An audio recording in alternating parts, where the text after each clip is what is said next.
cine y tienen, tienen muchísima popularidad en todo el mundo. Creo que posiblemente estos libros son de los más traducidos después de la Biblia al mundo entero. Bueno, las dos obras son las siguientes. La primera es Dr. Jekyll y Mr. Hyde, que escribió Louis Stevenson.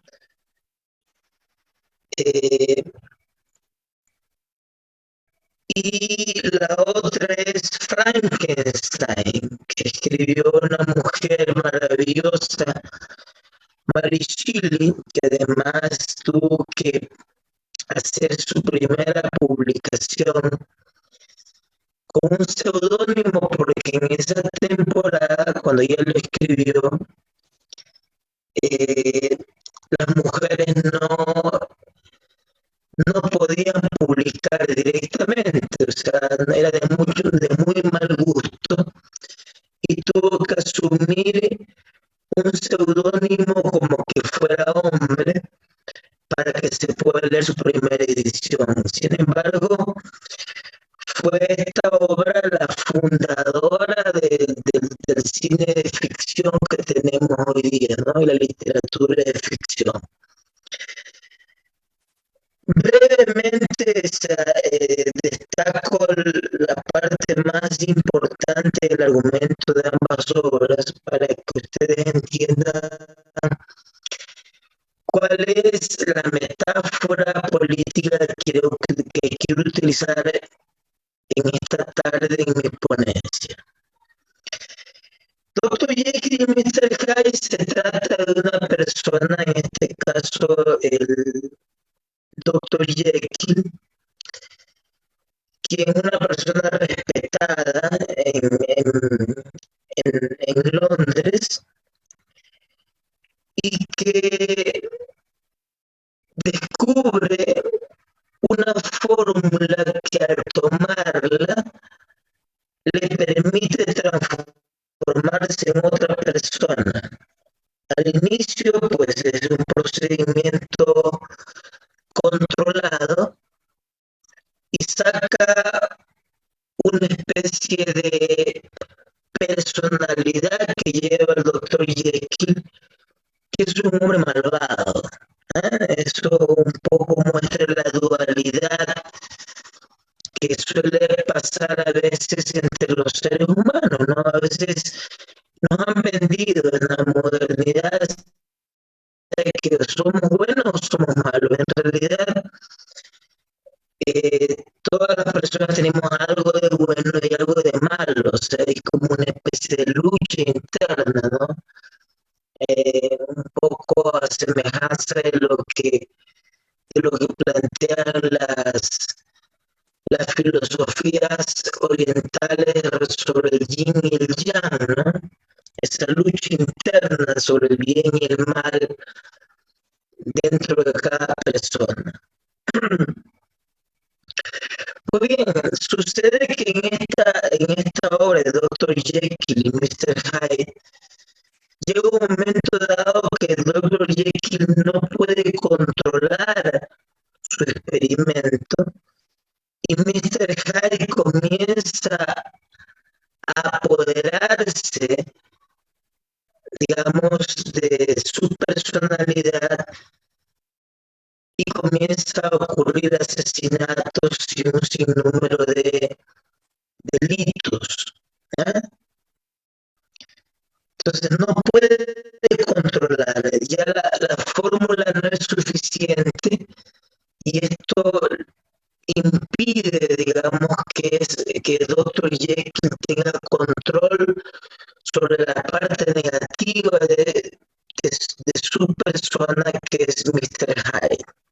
¿Ya?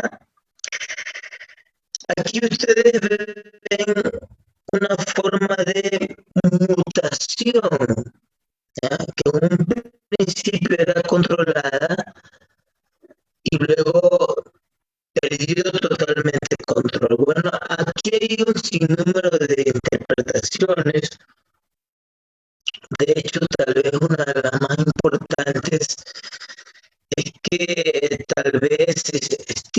Anderson se adelantó a los estudios sobre la doble personalidad como una de las patologías más importantes que se van a estudiar luego en el siglo XX, ¿sí? Pero bueno, más allá de eso, lo que quería destacar aquí es esta idea de mutación, ¿no? Mutación que ocurre en la obra de Dr. Jekyll y Mr. Hyde. Mutación personal que en la metáfora que quiero utilizar es una mutación política, ¿ya? Frente a eso tenemos la obra de Frankenstein y esta obra es mucho más conocida, o sea, tal vez ustedes han visto, a mí me encantó cuando era yo adolescente ver la versión en blanco y negro de Frankenstein, o sea, a mí me parecía maravillosa y además la daban en ese espacio de Gamavisión que eh, se llamaba Monstruo Cinema, no sé si ustedes recuerdan, ¿no? Entonces ahí se veía en blanco y negro muchas de estas películas. Pero bueno, ustedes ya entienden cuál es el argumento de Frankenstein. Yo quería destacar que si ustedes recuerdan en esta obra de Mary Shelley, eh, esta mujer maravillosa, igual acá comienza un experimento, digamos, donde Víctor Frankenstein toma parte de varias personas muertas, ¿ya? Y las junta y le da vida a través de una descarga eléctrica, ¿ya? Y se transforma en un ser humano que luego finalmente termina siendo un monstruo, ¿no? Que es una mezcla de bondad y de maldad, porque al parecer más bien comete asesinatos, pero no por voluntad, sino porque no puede controlar su propio poder y su propia fuerza, ¿ya? Aquí ocurre otra mutación, es decir, se sale de control Frankenstein, ¿ya?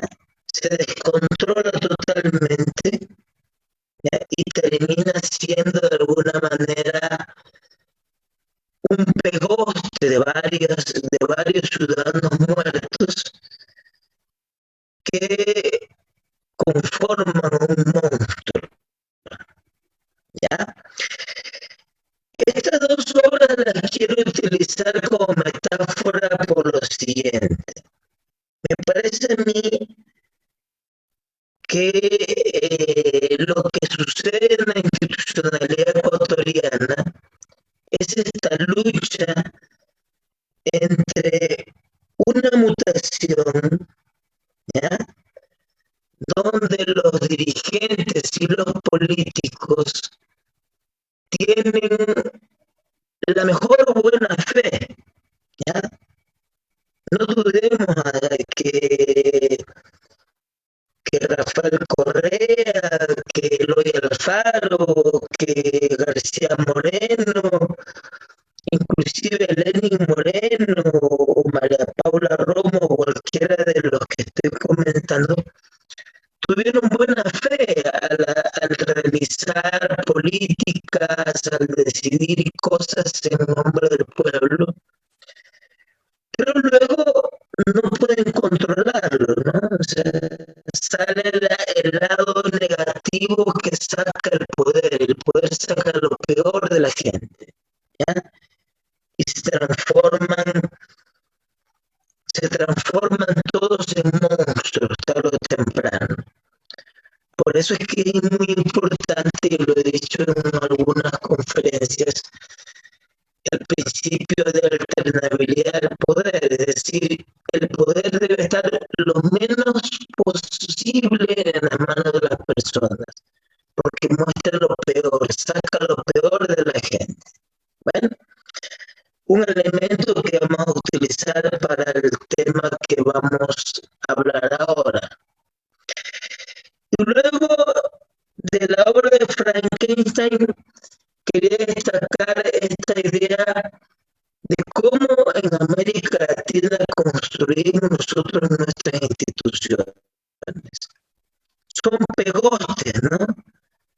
Entonces aquí, por ejemplo, cuando se hizo la Asamblea Constituyente, se hicieron un sinnúmero de experimentos institucionales, entre ellos el Consejo de Participación Ciudadana y Control Social, con el ánimo de evitar la contaminación política para elegir a las autoridades de control y de justicia. Sin embargo, es un monstruo.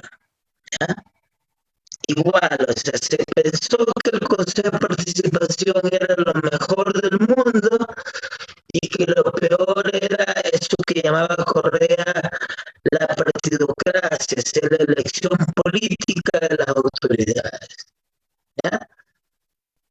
Sin embargo, lo que quiero demostrar en lo que voy a exponer, que en gran medida lo que ocurre en Ecuador en el nombramiento de las autoridades de control y de justicia es que estamos ante un Frankenstein. ¿Ya? Tomamos un sinnúmero de partes muertas de varias instituciones anteriores, la mezclamos con la mejor de las intenciones. Recuerden que Víctor Frankenstein era un científico, quería dar vida,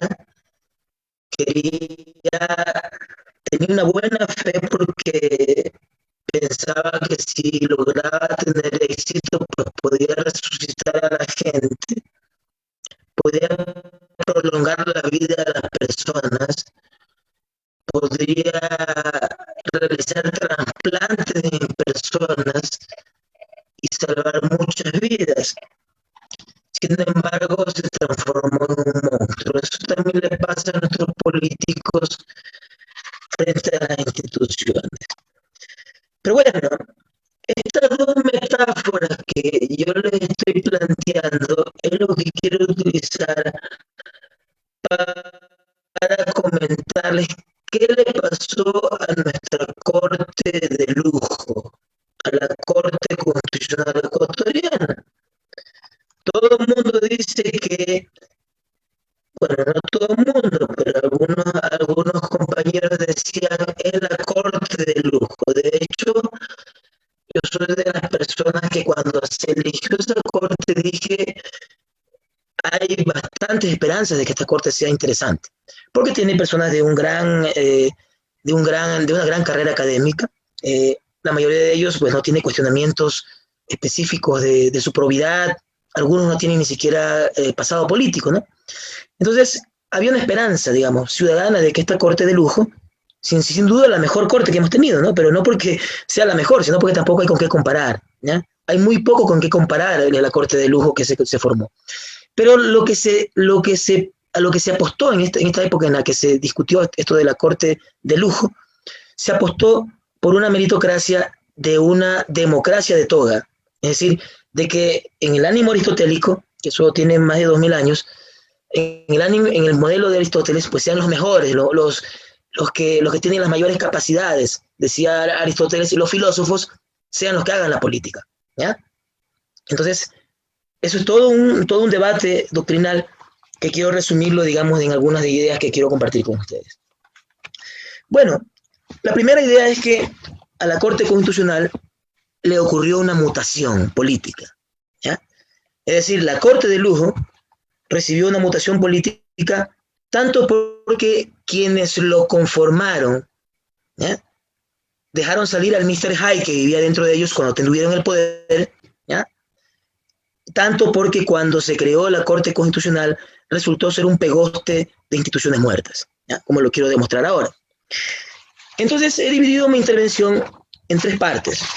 La primera, donde quiero yo comentarles cuáles son las mutaciones genéticas de la Corte de Lujo y que provocan que la Corte de hoy día no represente lo que los ciudadanos esperamos, ¿ya? La segunda idea es hablar sobre cuáles son los rasgos patológicos de esa mutación de la Corte, ¿no? ¿Qué está pasando? ¿Qué es lo que me lleva a mí a decir esto tan fuerte? ¿Ya? Y aquí quiero comentar a qué me refiero con eso de constitucionalismo retro, ¿ya?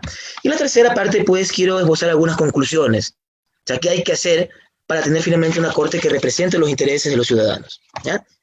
Y que no necesariamente sea una Corte de lujo, que sea una Corte simple y llanamente que haga su trabajo, ¿ya? Que esté para ser la guardiana de la Constitución como planteaba Hans Kelsen en 1935. La primera cuestión, entonces, ¿cómo ocurrió esta mutación genética de la Corte de lujo? ¿Ya? ¿Qué le pasó? O sea, ¿dónde se perdió la Corte actual? ¿Ya? Entonces tenemos en el modelo del Dr. Jekyll y Mr. Hyde un planteamiento que yo he venido realizando y que no he podido todavía demostrarlo, eso lo voy a escribir, es parte de lo que era mi tesis de Flaxo. No he terminado mi tesis de Flaxo, lo tengo que admitir, pero qué es lo que pretendo hacer, cuál es el postulado que quiero demostrar en mi investigación de ciencia política, que en el caso de lo que les quiero comentar, quiero saber por qué la Corte de Ecuador no funcionó igual que la Corte de Colombia, si la Corte de Ecuador tomó como modelo la Corte de Colombia, ¿ya? La Ley Orgánica de Garantías Jurisdiccionales es un intento de copiar el modelo colombiano, ¿no? Y la Corte de Colombia, ustedes conocen, es una corte muy conocida, tiene muchísima fama, se ha estudiado muchísimo en varias partes de universidades del mundo, y de alguna manera pues quería explicar por qué se da esa diferencia. Bueno, una de las cosas es mucho más complejo de lo que realmente voy a explicar ahora, pero quiero tomar una de las hipótesis que me fijé para esta tesis. Una de las hipótesis que a mí me llevaba a entender, y que tiene que ver con lo que quiero explicar ahora, en por qué funciona distinto la Corte de Ecuador y la Corte de Colombia, ¿no? Y cogí la Corte anterior, la que llamaron Corte Cervecera, y la Corte, la del Dream Team, ¿no? Esta Corte de los Sueños, que era la Corte donde estaba precedida por Carlos Gaviria, estaba Ciro Angarita, estaba Eduardo Cifuentes, Rodrigo Primi, verdaderos monstruos del pensamiento latinoamericano, ¿ya? Y entonces, ¿por qué esa Corte, ¿ya? Del 91 al 94, que tiene el mismo diseño que la Corte de Ecuador desde el punto de vista institucional, ¿por qué funcionó distinta? ¿Por qué llegó a tener independencia y tener enorme fama? ¿Y por qué la Corte anterior, la cervecera, no pudo tener el mismo nivel de desarrollo? ¿Ya? Eso mismo le podemos aplicar a la Corte de lujo que tenemos ahora, ¿ya? Es exactamente el mismo esquema, ¿ya? ¿Cuál era mi hipótesis? Mi hipótesis era de que cuando existe vacío político entre los actores, es la única oportunidad para tener independencia judicial en América Latina, ¿ya? Esto es un planteamiento radicalmente rupturista, si quieren, ¿ya? Porque hay otras explicaciones para saber por qué no hay independencia judicial en nuestros países, pero bueno, este es un concepto rupturista. Entonces, ¿a qué me refiero con vacío político? Si ustedes van a 1991 en Colombia, después de la Constitución, de la Constituyente y la Constitución de 91, que además influyó muchísimo en varios sistemas en América Latina, lo que ocurre es que había vacío político. ¿Por qué? Porque había habido la ruptura del acuerdo entre el Partido Liberal y Conservador que se había mantenido desde 1948, después de la muerte de Gaitán, ¿ah? Y después de la revuelta que hubo en el Bogotazo, que se llamó en esa época, que coincidió además con la discusión que se hacía sobre la Declaración de Derechos Humanos de América Latina, la Declaración Americana de Derechos. Entonces, desde ese momento, los dos partidos políticos se ponen de acuerdo, ¿ya? Y entonces generan gobernabilidad porque deciden dejar fuera a los otros actores políticos y acuerdan alternarse el poder. Primero le toca al liberal, después al conservador, después al liberal y al conservador y así, ¿ya? Eso se mantiene desde el 48 hasta un poquito antes de 1990, cuando eso ya se hizo imposible. Entonces el Partido Liberal se tomó un periodo más y eso ya le molestó al Partido Conservador, ¿ya? No se olviden que Colombia fue de los países de América Latina donde hubo una guerra civil, ¿no? En Ecuador no hemos tenido algo así. una guerra civil entre conservadores y liberales. Ganaron los liberales, pero les tocó hacer un acuerdo, pues si no era imposible gobernar. Pues bien, en el 90 se rompe porque además comienzan a aparecer otros actores importantes. La guerrilla, los paramilitares, los carteles de drogas, ¿sí? Grupos empresariales que no se sienten representados por ellos, y este acuerdo entre estos dos partidos se rompe, ¿ya? Y entonces la constituyente del 91 es un motivo para poder reconstruir un nuevo acuerdo nacional, incluyendo estos nuevos actores y poniéndose de acuerdo con estos dos partidos tradicionales. Cuando se pone en vigencia la constitución del 91, existe un vacío político. ¿A qué me refiero con vacío político? No hay acuerdo todavía, entonces no saben cómo elegir a las autoridades de control, y lo que resulta de ellos es que deciden nombrar a académicos. Es decir, ellos tenían encumbrados juristas de ambos lados, ¿ya? Ustedes recuerdan, por ejemplo, el famoso David Echandía, ¿no? que murió en la toma de la Corte Suprema por parte del M-19. Él era, por ejemplo, liberal, ¿ya? Pero había, por ejemplo, juristas grandes como juristas conservadores, en el caso de Colombia, que además son de los mejores juristas de América Latina, ¿no? Siempre fue un faro Colombia respecto de los temas de derecho, y ahora no es la excepción. Pues bien, ellos no tienen cuadros en cada uno de los partidos, pero ante la imposibilidad de ponerse de acuerdo deciden formar una corte de académicos. Yo recuerdo que aquí, por ejemplo, la primera vez que estuvo, y le conocí yo a Manuel Atienza en Quito, una de las cosas que él decía en un taller que tuvimos interno en la Universidad Andina, decía él, mofándose, porque él es muy crítico de lo que se llamó neoconstitucionalismo, dijo él, claro, ¿cómo no va a funcionar el neoconstitucionalismo si se eligen académicos? Obvio que tiene que funcionar bien, así decía él, ¿no? Y hacía la mofa de la Corte de Colombia. Claro, obvio que funciona la Corte de Colombia, pues son académicos, ¿ya? Él tiene una visión un poco elitista, ¿no? Si pudiera venir ahora, pues me imagino que se sentiría un poco sonrojado de ver que una corte de académicos no funciona en Ecuador. ¿Por qué no funciona? Porque son menos los académicos de aquí que los académicos de allá, no creo. En realidad, si ponemos a comparar, hay gente de muchísima calidad en esta corte. Ramiro Ávila, Agustín Grijalva, Daniela Salazar, Ali Lozada, son realmente juristas de un gran renombre y con muchísimo desarrollo doctrinal, ¿ya? Grandes profesores además.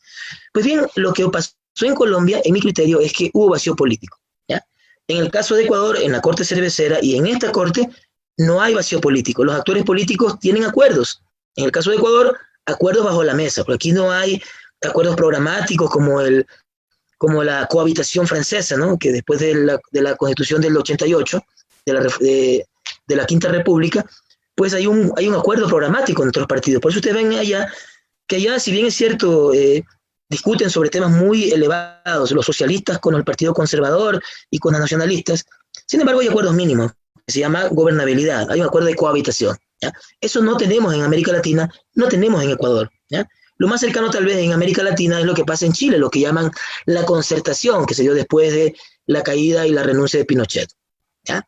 Porque se hizo imposible mantenerse, se mantuvo durante varios años haciendo plebiscitos para mantenerse en el poder, era imposible, la gente ya no toleraba eso, ¿ya?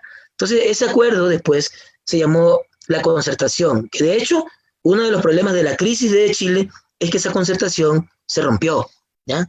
¿Por qué? Porque dejaron fuera tanta gente que se transformó en una élite que ya no representa a los ciudadanos, y hasta ahora tienen crisis en Chile. Pues bien, como aquí no teníamos vacío político, sino que había un acuerdo, ¿no? En su momento con Rafael Correa, apoyados por el MPD, por Pachacuti, por el Partido Socialista, ¿ya? Y por un sinnúmero de movimientos sociales, le permitió gobernar en una primera instancia. Después, cuando ese acuerdo ya era imposible mantener, pues tuvo nuevos aliados. Por debajo de la mesa tuvo el Partido Social Cristiano, por ejemplo, y eso le permitió, digamos, tener y saber quiénes son las autoridades que van a estar, y es bastante fácil saber que esas autoridades están para protegerlos a ellos, no para proteger a los ciudadanos, ¿ya? Entonces allí lo que pasó es que con muy buena intención mucha gente quiso hacer la mejor corte del mundo, y la corte se terminó transformando en la corte cervecera. Después aquí, en la transición, se quiso hacer la mejor corte del mundo, la corte estilo Chicago Bulls del derecho, ¿no? El equipo de los sueños, ¿ya? Entonces se quiso hacer eso también en Ecuador, pero como aquí no hubo vacío político porque el gobierno de Lenín Moreno buscó apoyos en los partidos de derecha que habían perdido en el gobierno de Correa, espacio, ¿sí? con Creo, con el partido Social Cristiano, con el Partido Socialista, o al menos una facción, ¿sí? Eso permitió saber quiénes son las personas que van a hacer el control y la justicia, y por tal razón no hay posibilidad de que esta corte sea independiente. Imposible. Es decir, Dr. Jekyll, la corte de lujo, se transformó realmente en Mr. Hyde, una corte subordinada al poder. ¿Sí? Y luego, en la parte que tiene que ver con esta metáfora de Frankenstein, miren, la transición que inició Lenin Moreno y que en un momento inicial le dio cierta fama y dijeron, bueno, el gran aporte de este gobierno es superar o transformar digamos, de alguna manera gestionar el poscorreísmo, esta idea de que todo lo de Correa fue malo y que hay que combatir a Correa porque el correísmo era un comunismo odioso, ¿ya? Lo cual también hay que discutir seriamente en Ecuador. Pues entonces eso llevó a una transición que en un momento inicial tuvo el apoyo ciudadano. Yo también soy sincero, al inicio cuando se creó el Consejo de Participación Ciudadana, además presidido por una persona que era indudablemente honesto, como Julio César Trujillo, entonces me pareció que era una forma interesante de volver a reinstitucionalizar. A mí no me interesaba el correísmo. Yo creo que el correísmo es un tema muerto, eso hay que dejarlo muerto allí, ¿ya? Está lejos y posiblemente nunca más regrese, ¿ya? Sin embargo, el tema que me interesaba es reinstitucionalizar, cómo volver a hacer que las instituciones funcionen, ¿no? Ya se rompió desde 2010, de 2011 en adelante hasta el 2016, cuando fue la transición de Lenin Moreno. Pero ¿cuál es el problema? Que para hacer esa transición se creó un Frankenstein, ¿ya? Que tiene que ver con la integración de ese Consejo de Participación Transitorio, donde había múltiple gente de varios sectores representando al nuevo acuerdo que apoyaba a Lenin Moreno, ¿ya? Pero además realizando una mezcla institucional que terminó convirtiéndose en un monstruo, ¿ya? Miren, hay dos sistemas básicamente para elegir autoridades, el sistema de elección política y el sistema de elección meritocrático, punto. Tal vez alguien me podría decir que hay también algunos países donde se nombra directamente a las autoridades de justicia y de control por voto popular, ¿no? El hecho de lo que pasa en Bolivia, por ejemplo, algunos estados de los Estados Unidos, ¿ya? En la Unión Soviética, por ejemplo, los comisarios del pueblo se nombraban por las comunidades, ¿ya? Entonces, digamos que es un sistema que en todo caso es un sistema alternativo, un sistema todavía que hay que discutir. Pero los dos grandes sistemas son la elección política, es decir, el cuerpo político pone los candidatos, elige el parlamento, que es quien representa más, ¿ya? A través de esas ternas y se acabó el problema. O la elección meritocrática, que es un poco el giro que se quiso dar en América Latina, ¿no? No solamente en Ecuador, en Colombia, en Perú, en Argentina, hubo un giro, en mayor o menor medida, a tratar de elegir meritocráticamente sus autoridades. Y los resultados han sido diversos, ¿no? Miren, por ejemplo, en Perú. En Perú hay una mixtura que ha funcionado más o menos, es decir, después del fujimorismo, en el 2004 llega a un acuerdo político entre los actores políticos más relevantes, incluido el fujimorismo mismo, de Keiko Fujimori, y deciden algunas reglas más o menos justas, ¿ya? Que han tenido quiebres, por supuesto, pero esta es donde mejor ha funcionado esta idea de acuerdo para generar un árbitro o árbitros que puedan controlar los problemas que ocurren entre los poderes del Estado, ¿ya? Pero en el caso de Ecuador, cuando se hizo la transición por el Consejo de Participación, se hizo una mezcolanza de eso. Entonces, primero se conservó la misma lógica meritocrática de los concursos del Consejo del Correísmo, digamos, del Consejo de Participación del Correísmo, que tanto se criticó. Se criticó que los concursos públicos eran amañados, que se sabían las preguntas previamente, que se publicaban las convocatorias cuando faltaban solamente horas, que se caía el sistema de manera mañosa, ¿ya? Que había información relevante que le daban a los postulantes, que las que postulaban eran autoridades y que tenían todo un equipo de trabajo para poder para ganar los concursos, ¿ya? Es decir, lo mismo que se hizo en el Consejo de Participación del Correísmo es lo mismo que hizo el Consejo de Participación Transitoria. No varió nada. Se hizo exactamente lo mismo, ¿ya? Yo les puedo hablar con conocimiento de causa porque el concurso para el defensor público en el que yo estuve, ¿ya? Se lo hizo, fíjense en esto, ¿no? Un día viernes 15 de diciembre a las 6 de la tarde la convocatoria, ¿ya? Y esa semana, que era ya previa a Navidad, o sea, imagínense conseguir documentos y todo lo que pedían y un montón de cosas que pedían para ese concurso, ¿ya? Que algunas cosas había que pedirlas acá en Quito, yo estaba en Puerto Viejo, imagínense lo terrible que era eso, ¿ya? Entonces, preparar la carpeta en ese contexto se hizo a propósito, porque se quería beneficiar a un candidato, ¿ya? Porque había un acuerdo interno de quién querían que sea el candidato y que se quede en la Defensoría Pública. Muy bien, Entonces ustedes van a ver que ahí hay una mixtura, ¿ya? Una mixtura total, porque el mismo consejo comenzó a boicotear, diciendo, nosotros vamos a deshacer esto, cuando se acaben los concursos, este consejo ya no tiene cabida, vamos a ir a un senado, dijo el difunto Trujillo, y vamos a hacer una consulta popular para que la gente opine de acabar con este Frankenstein que está generando tanto daño, ¿ya? Por supuesto, el mensaje era, por única y última vez vamos a utilizar estas reglas, ¿ya? Para elegir a los mejores, y luego ya nadie podrá utilizar este mecanismo. Vamos al sistema otra vez, al sistema político. Alguna vez Rafael Correa decía, por ejemplo, cuando se le criticó sobre esta idea de la metida de la mano en la justicia en el 2010, ¿ya? La consulta del 2010, y él dijo, oigan, ¿cuál es el problema? Si en los Estados Unidos se eligen las autoridades de manera política. Ante el Senado el presidente presenta las candidaturas y se elige. ¿Cuál es el problema? ¿Por qué no se puede hacer aquí? ¿Eh? Hay un cambio sutil, ¿no? Se modificó lo que establecía la Constitución del 2008 respecto del nombramiento del Consejo de la Judicatura y de la Corte Constitucional, ¿ya? Y también se modificó la integración del Consejo de Participación en las leyes, y eso hizo que se someta total control a todas las autoridades de control y de justicia en Ecuador durante la época de Rafael Correa, ¿ya? Bueno, ahora en cambio, el Consejo de Participación Transitoria asumía, inclusive el doctor Trujillo decía, nosotros tenemos poder constituyente, estamos por encima de cualquiera, encima del bien y del mal, y esta Corte utilizó el mismo mecanismo de elección que tanto criticó, ¿ya? Además, dejando a las autoridades posesionadas y dejando inclusive candados para que no se pueda romper ni por la justicia ni por quien venga después. Se hizo de manera muy astuta, ¿ya? Y las contradicciones comenzaron a aparecer para el nombramiento de la Fiscalía, para el nombramiento del Consejo de la Judicatura, ¿ya? Se presentaron ternas, no eran necesariamente los mejores en esas ternas. Había gente relacionada a los partidos políticos, relacionados inclusive algunos con el régimen anterior, algunos que se bajaron de la camioneta un poquito antes para limpiarse, como muchas autoridades que ahora gobiernan, ¿ya? Entonces, las ternas eran cualquier cosa, ¿ya? Y luego los concursos estaban amañados, las audiencias se decidían de manera política, si había una impugnación en contra de un candidato, no había ninguna racionalidad, simplemente la votación, ¿ya? Y de esa manera se eligieron todas las autoridades de control, inclusive la Contraloría, que se dejó para lo último. De hecho, todavía sigue sin nombrarse. Eso es como un tabú, ¿ya? Nadie quiere hablar de eso, ¿ya? Y en ese contexto, el actual Contralor ganó el suficiente poder para mantenerse allí y se mantendrá por mucho tiempo, porque tal vez una de las autoridades que más se mantiene en el poder, es una cosa curiosa, que más dura en el poder, son los Contralores. Curioso, ¿no? Son atemporales, siempre se mantienen en dos o tres gobiernos. Eso es bien curioso. Eso habría que estudiarlo más profundamente. Pues bien, entonces, ¿por qué operó así? Porque era un Frankenstein. Era una mezcla de nombramiento político, nombramiento meritocrático, nombramiento por ternas, nombramiento por votación. Era un relajo, era una mezcolanza, era una verdadera fanesca, un Frankenstein, ¿ya? Y en ese contexto, ante la crítica de los ciudadanos, que comenzamos a ver que esto estaba ya amañado y que tenía muchos problemas y que era lo mismo de siempre, como alguna vez yo lo planteé en una conferencia, o sea, este es el último día del correísmo, pero es el primer día de lo mismo, ¿ya? Es exactamente lo mismo. Lo mismo que se criticaba se sigue haciendo, ¿ya? Y lo mismo que criticaba Correa, pues también lo hacían los socialcristianos. Así que nada ha cambiado. Siguen las mismas oligarquías gobernando y teniendo control sobre las autoridades de justicia y de control.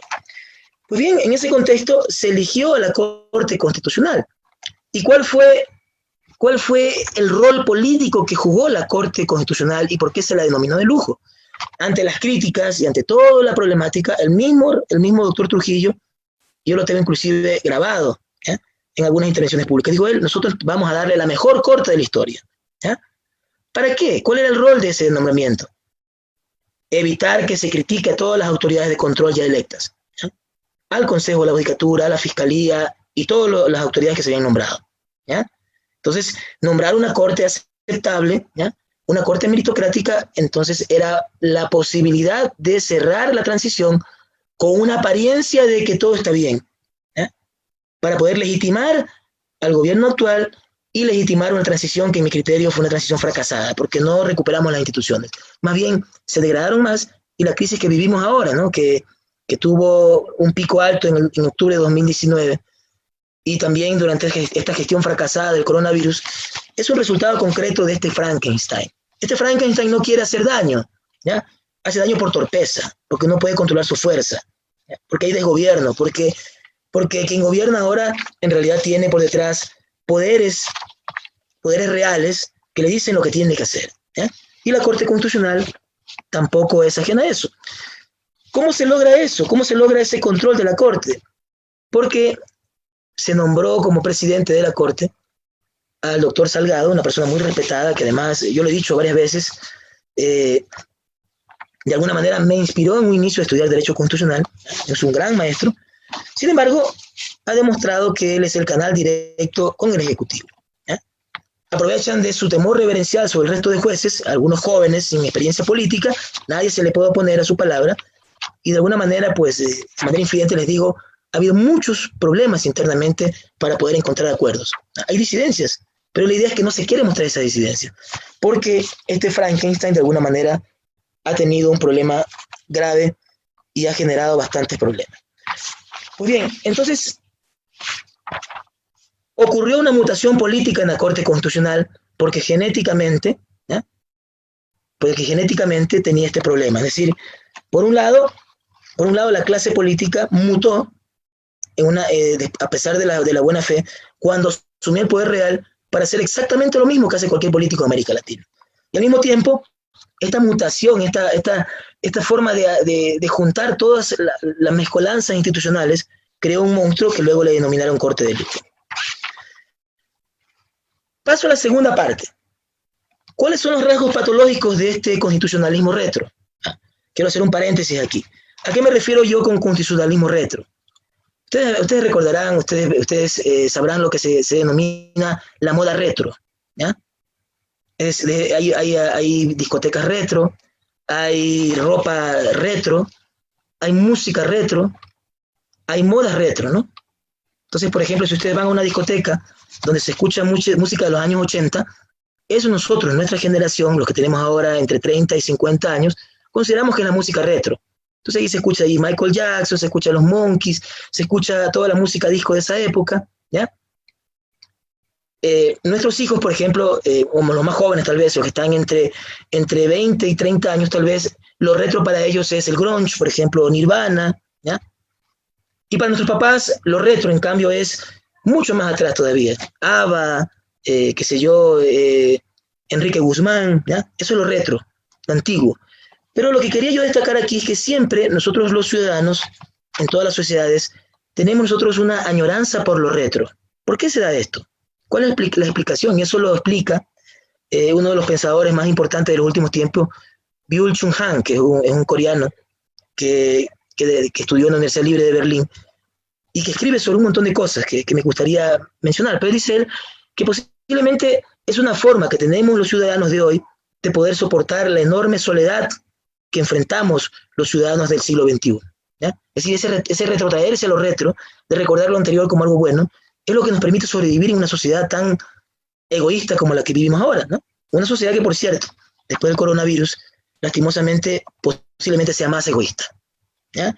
Entonces, esa añoranza de los retros nos permite sobrevivir, nos permite sobrellevar la vida, ¿ya? Aguantar la violencia social, aguantar la exclusión, aguantar que nos boten del trabajo porque tenemos un contrato ocasional, el que tengamos una sociedad hedonista donde valen los antivalores y la corrupción y no los méritos propios, ¿ya? Entonces, esta idea de los retros pues, nos permite a nosotros sobrevivir. Pues a mí me parece que lo mismo le pasa a la Corte Constitucional de Lujo. Es decir, lo que le permite sobrevivir es darnos a mostrar un constitucionalismo retro. Es decir, un conjunto de sentencias, de prácticas constitucionales, de forma de actuar política que recuerda a lo anterior, a lo que debió haber sido. ¿Eh? No tanto a lo griego y grecorromano, ¿no? Un poquito antes. ¿Eh? Y un poco los rasgos que yo quiero identificar que me hacen a mí concluir que la Corte tiene o evidencia un constitucionalismo retro, como una patología, ¿no? No debería ser así. O sea, esta Corte se entendía que debía ser una Corte moderna, una Corte nueva, con nuevas ideas, progresista, ¿ya? Del lado de los ciudadanos y no del poder. Sin embargo, eso no ocurre. ¿Cuáles son esos rasgos patológicos? Primero, la Corte tiene algo que yo he denominado síndrome de Warren, ¿ya?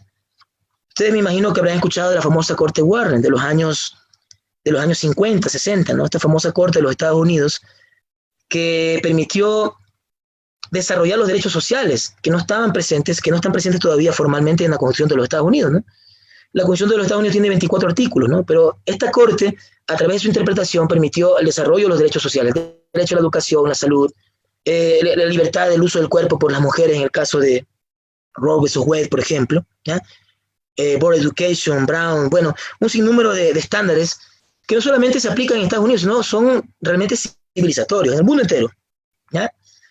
Y eso logró, digamos, de alguna manera, esa corte de Warren logró de alguna manera dar forma a las políticas keynesianas aplicadas por Franklin Delano Roosevelt en los Estados Unidos, ¿no? Que intentaron un estado de bienestar que lastimosamente las políticas neoliberales en los propios Estados Unidos de los últimos 30 años han ido desarticulando, ¿no? Por eso cuando Obama planteaba esta idea de ampliar el security a 20 millones de personas en Estados Unidos, era realmente revolucionario, ¿no? Le veían como comunista, ¿no? Aunque en realidad era un socialdemócrata, creo yo, a mi entender. Bueno, entonces esta corte es la corte de los sueños, ¿no? ¿Ya? Esta corte que, por ejemplo, John Holmes, que tal vez es uno de los grandes juristas norteamericanos, y decía él, los jueces, decía él, la justicia es lo que los jueces dicen que es, ¿ya? Entonces él es uno de los grandes inspiradores del activismo judicial en Norteamérica y en muchas partes del mundo, ¿no? Y gente como Benjamin Cardoso, por ejemplo, que también de las escuelas de la sociología norteamericana, sociología jurídica, son los que impulsaron esta idea de que los jueces deben ser activistas, deben garantizar derechos, deben estar de parte de los derechos y no necesariamente del poder, ¿no? Toda esta lógica. Y esto le dio forma práctica a esta famosa corte Warren, ¿no? Sacó al menos 100 sentencias que cambiaron el mundo, ¿ya? Es una de las cortes más estudiadas. Pues bien, me parece que la corte actual quiere parecerse a la corte Warren, ¿ya? Y lo que quiere parecerse nos lleva al caso famoso del matrimonio igualitario, ¿no?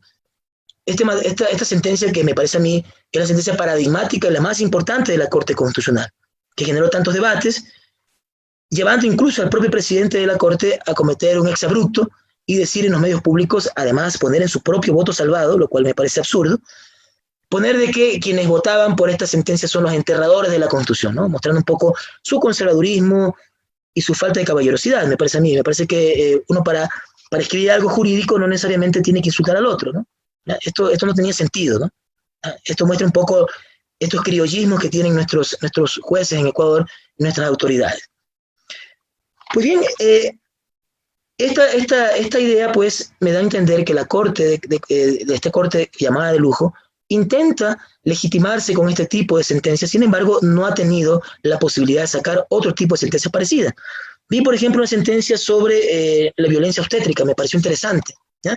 Tuvo poco eco, y sin embargo el gran estándar establecido por la Corte hasta el momento es la del matrimonio igualitario, ¿sí? Entonces ahí hay una intención de posicionarse políticamente, de lavar un poco la cara a la Corte, porque tiene este famoso, que le digo yo, síndrome Warren, ¿ya? El segundo rasgo de este constitucionalismo retro de la Corte es lo que yo he denominado diabetes procesal, ¿ya? Ustedes saben muy bien lo que es la diabetes, ¿no? Una enfermedad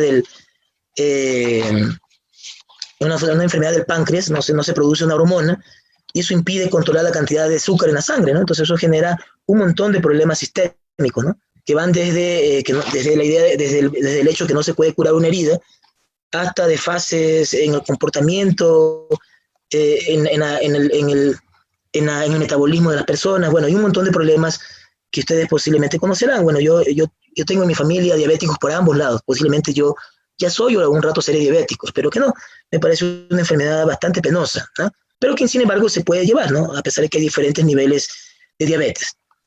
Pero ¿por qué ocurre la diabetes, no? Por un tema genético, ¿ya? Que es lo que le está pasando a la Corte de Lujo, porque tiene una genética deformada, una mutación en sus genes políticos, pero además porque también hay una práctica de malos hábitos, ¿no? La gente adquiere diabetes porque consume mucho azúcar, porque consume demasiada grasa, demasiados carbohidratos, ¿ya? Y eso significa que también es un hecho desencadenante de la diabetes, ¿no? Yo, por ejemplo, trato de cuidarme mucho con ese tipo de cosas, pero sinceramente tampoco lo logro muy seguido, ¿ya? La ingesta de alcohol también tiene mucho que ver también con la diabetes, y los malos hábitos de algunos vicios favorecen que emerja este tipo de enfermedades. Pues bien, a la Corte le pasa lo mismo, es decir, la Corte no puede controlar el azúcar que puede mover esa Corte, ¿ya? Y se le baja el azúcar y se le sube el azúcar a voluntad, ¿ya? ¿Y cuáles son los síntomas que me permiten llevar a esa conclusión? La Corte, por ejemplo, ha dicho, y lo ha dicho Ramiro Ávila, lo dijo también el presidente de la Corte, dijo que había 14.000 casos pendientes de la Corte anterior, la Corte cervecera, digamos, ¿no? ¿Ah? Entonces, hay 14.000 casos. Entonces, como hay 14.000 casos, hay que tratar de deshacerse de esos casos que son un lastre. Entonces, y eso le sirve de justificativo para no actuar sobre los nuevos casos. ¿Ya? Luego, el mismo presidente de la Corte ha hecho varias comparaciones y unas declaraciones bastante polémicas diciendo que la Corte anterior había cometido actos de corrupción, que había mal gasto de fondos, que había nombramiento de funcionarios con irregularidades y que se iban a presentar todas las denuncias a los organismos de control. Bueno, hasta ahora no ha sucedido nada. ¿Ya? Que se iban a mandar a hacer los exámenes especiales y todo eso. Bueno, eso acostumbran todas las autoridades, pero en el contexto de una corte que se entiende que es de lujo, era un comentario bastante absurdo, porque eso lo que hace es justificar que tampoco se hagan cambios estructurales dentro de la corte. ¿Ya? Y ahí sigue pasando lo mismo que pasaba en la corte anterior. Yo fui parte de la corte anterior en una época, y uno de los problemas que a mí me parecía más grave es, por ejemplo, pensar que todo es borra y va de nuevo. Entonces veníamos los más jóvenes a integrar esa corte con gente como Sebastián López, como Pablo Alarcón, gente como Jorge Benavides, no sé, ¿no? Gente interesante, ¿ya? Para poder para poder asesorar a esa corte. Sin embargo, todo lo anterior era la partidocracia. O sea, la misma lógica correísta, ¿no? Es decir, todo el resto les daban funciones mínimas y se operaba sobre la idea de que todos eran corruptos, ¿ya? Que todos los del Tribunal Constitucional eran corruptos y ahora somos nosotros los buenos. ¿Ya? Ese era un problema porque se elimina la memoria institucional de las instituciones, ¿ya? Y se evita los cambios estructurales que mejoren el sistema de justicia constitucional. ¿Ya? Es un error. Entonces ahora igual viene nueva gente y todo lo anterior es malo. Entonces yo he tenido algunos inconvenientes con algunos asesores de esta corte, porque por ejemplo se atreven a decirle a mis clientes, oiga, díganle por favor a su abogado que presente mejor. ¿No? O sea, imagínense en eso. O sea, hay toda una lógica que ahora entonces todo lo anterior es correísta, todo lo anterior es malo y todo lo nuevo ahora somos los buenitos, somos los de la corte de lujo. ¿Ya? Y eso es un problema de no poder controlar el azúcar institucional de la Corte Constitucional. Hay una diabetes profunda, necesita insulina urgente. ¿Ya? Y luego, lo que ocurre más comúnmente, que es los problemas de la gestión de los casos. Entonces esta corte dijo, vamos a hacer un orden cronológico de los casos. A mí me pareció excelente eso. Sin embargo, ese orden cronológico tiene excepciones que tienen que ver con la política. Entonces, por ejemplo, el caso en el que se pidió dictamen para la consulta para eliminar el Consejo de Participación, porque dicen que es un instrumento del correísmo para perseguir y para poder controlar el poder. ¿Ya? Entonces, eso de allí se presentó en una semana y una semana después tenía ya dictamen. ¿Ya? Dictamen aprobatorio, ¿no? Yo tuve la oportunidad de leer ese pedido de dictamen, no tiene ni pies ni cabeza. ¿Ya? Es absurdo. ¿Ya? No digo que estoy defendiendo de que se haga ese otro tema, si es lo más útil tener o no el mismo consejo o regresar a un senado, eso lo podemos ver luego. ¿Ya? Pero el tema es que allí, en cambio, el orden cronológico se fue a la basura. Sobre los casos que se presentaron por varios sectores contra el acuerdo con el Fondo Monetario Internacional, ¿ya? Se presentaron varios casos y demoraron meses, ¿ya? Mientras se resolvían otros casos que tenían mucho más tiempo. Allí no importaba el orden cronológico. A mí me parecía que los temas del Fondo Monetario Internacional, donde se está condicionando las políticas económicas que van a afectar los derechos de la gente en Ecuador, tienen prioridad sobre cualquier cosa. Sin embargo, allí se siguió considerando el orden cronológico. Hasta cuando pedimos la destitución por el incumplimiento de los plazos y se armó un problema ya casi personal con los jueces de la Corte. Nos negaron y casi nos advirtieron y nos amenazaron allí, además exponiéndonos con el movimiento indígena, ¿ya? Que luego dijo el presidente de la CONAIE, dijo que él no había firmado nada, que lo habían engañado.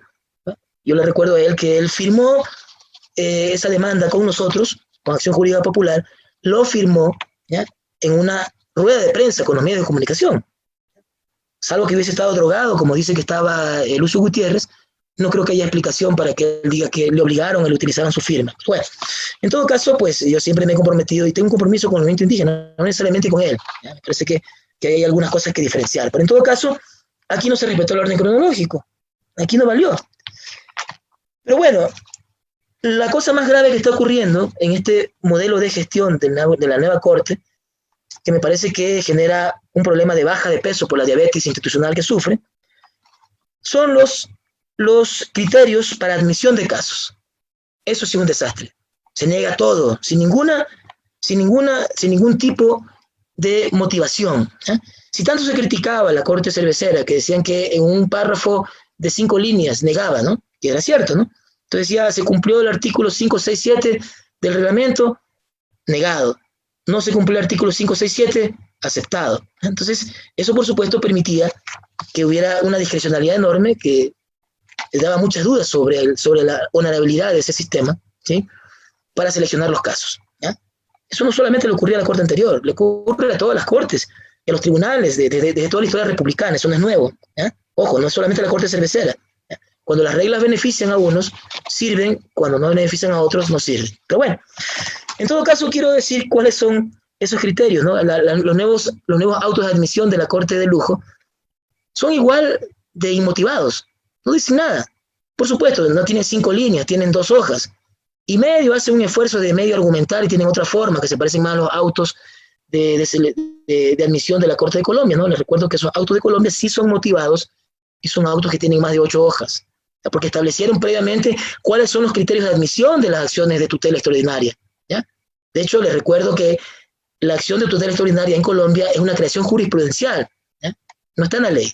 Se crearon los que se llaman las vías de hechos, que son los casos en los cuales la Corte entra a revisar las violaciones en las sentencias. ¿Ya? Son 3 los grandes criterios que he visto y que niegan. ¿Ya? Y eso lo reclamaba el querido amigo Rafael Ollarte en algunas intervenciones públicas, ¿no? En su estilo también, ¿no? ¿Cuáles son esos 3 argumentos que dice la Corte repetitivamente? Dice, no se demostró la violación del derecho. Una frase. ¿Ya? No dice cómo, no dice por qué, no hay ningún tipo de razonamiento, ni aristotélico, ni lombrosiano, ni de ningún tipo.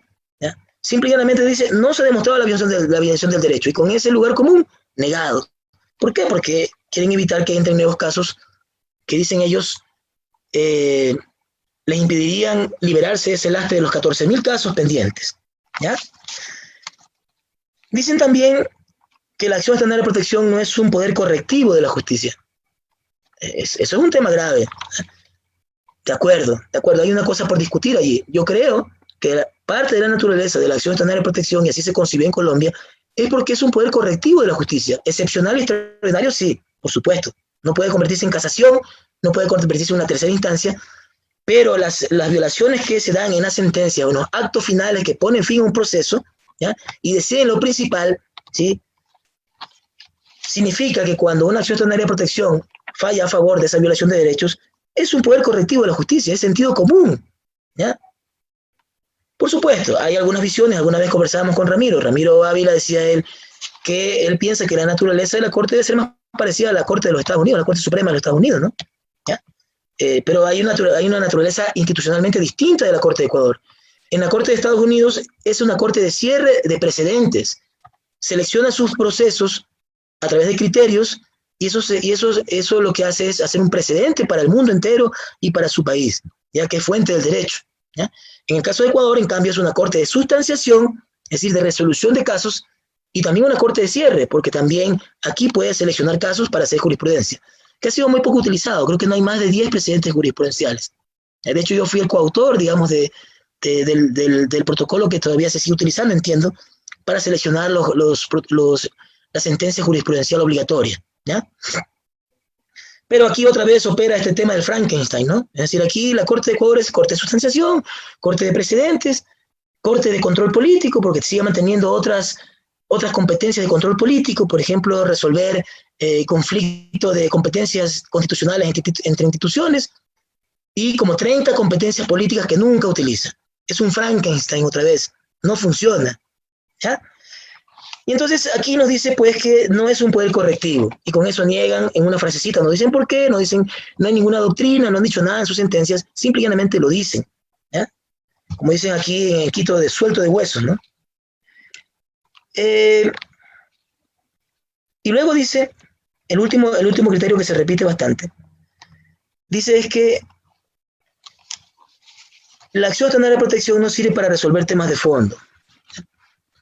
no sirve sino para resolver solamente los temas que le lleven a que se manifieste el síndrome de Warren, es decir, los altos temas de la justicia. Alguna vez le escuchaba a Ramiro Ávila en un evento en Guayaquil, le escuchaba decir que ellos creen que los criterios para poder seleccionar los casos tienen que ver con el impacto en los derechos humanos. Eso es cualquier cosa. ¿Ya? La Corte tiene la obligación, y es una de las cosas que debió haber hecho en la primera sentencia, que debe ser una sentencia normativa, debe establecer claramente cuáles son los criterios de selección de sus casos, de admisión de sus casos. ¿Ya? Eso es lo primerito, como ha hecho de manera responsable la Corte Constitucional de Colombia en sus múltiples sentencias, creando las vías de hecho.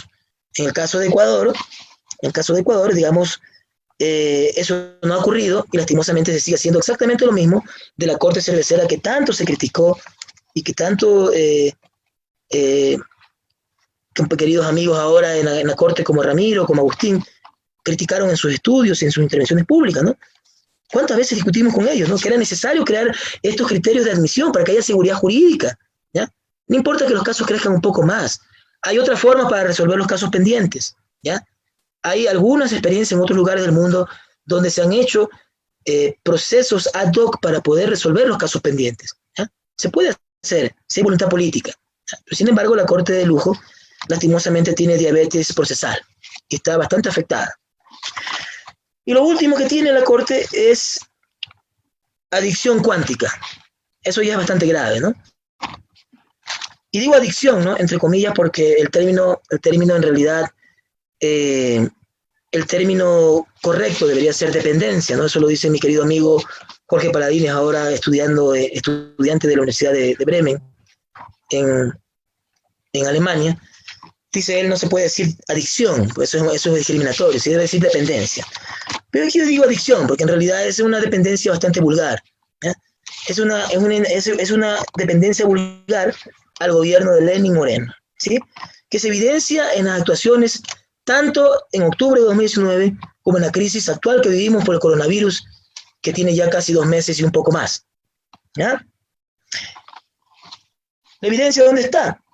En octubre de 2019, varios colectivos, no solo Acción Jurídica Popular, varios movimientos colectivos y organizaciones políticas y sociales presentaron varias acciones de protección, acciones de incondicionalidad, acciones de incumplimiento, un sinnúmero de mecanismos. ¿Ya? La Corte guardó silencio durante todo ese mes, ¿ya? Y solamente después de 2 meses resolvió para negar, diciendo que no eran competentes. ¿Ya?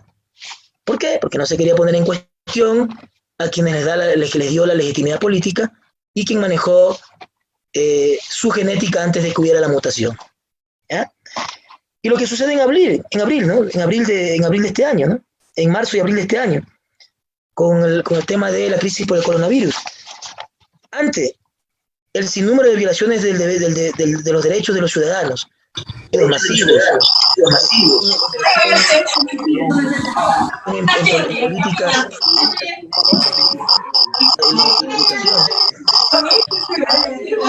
Entonces, perdón, creo que dice...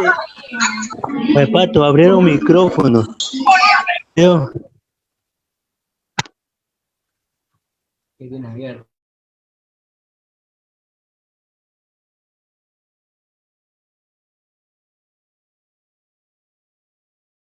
De la Corte, ¿no? Ante la acción de incumplimiento que se presentó, respondió en un inicio que no era competente. Después, ante otra acción de incumplimiento, dijo que sí era competente, pero en cambio aquí dijo que la pretensión no era la que habíamos pedido, sino que era otra. Y reinterpretó la pretensión. Es una cosa profundamente inmoral que inclusive yo critiqué en la Corte anterior, ¿no? El principio iure no vicuria permite solamente llenar las omisiones de derechos normativas, básicamente, ¿ya? Pero no de pretensión, porque si se hace una reinterpretación de la pretensión, se puede manipular políticamente los casos. Y eso es lo que ocurrió en este caso.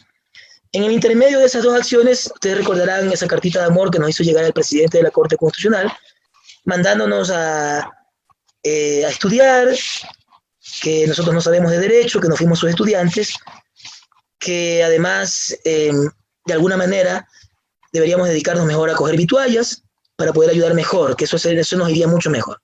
¿Eh? Imagínense en ese tipo de exabruptos y de escándalos públicos de una corte solamente como para poder consumir la droga cuántica que lo mantiene vivo. Tiene una adicción cuántica. ¿Ah? En todo caso, miren, tanto es así que la Corte, de una manera infantil, después de todos estos exabruptos, finalmente entró a controlar de oficio, como también se lo sugirió.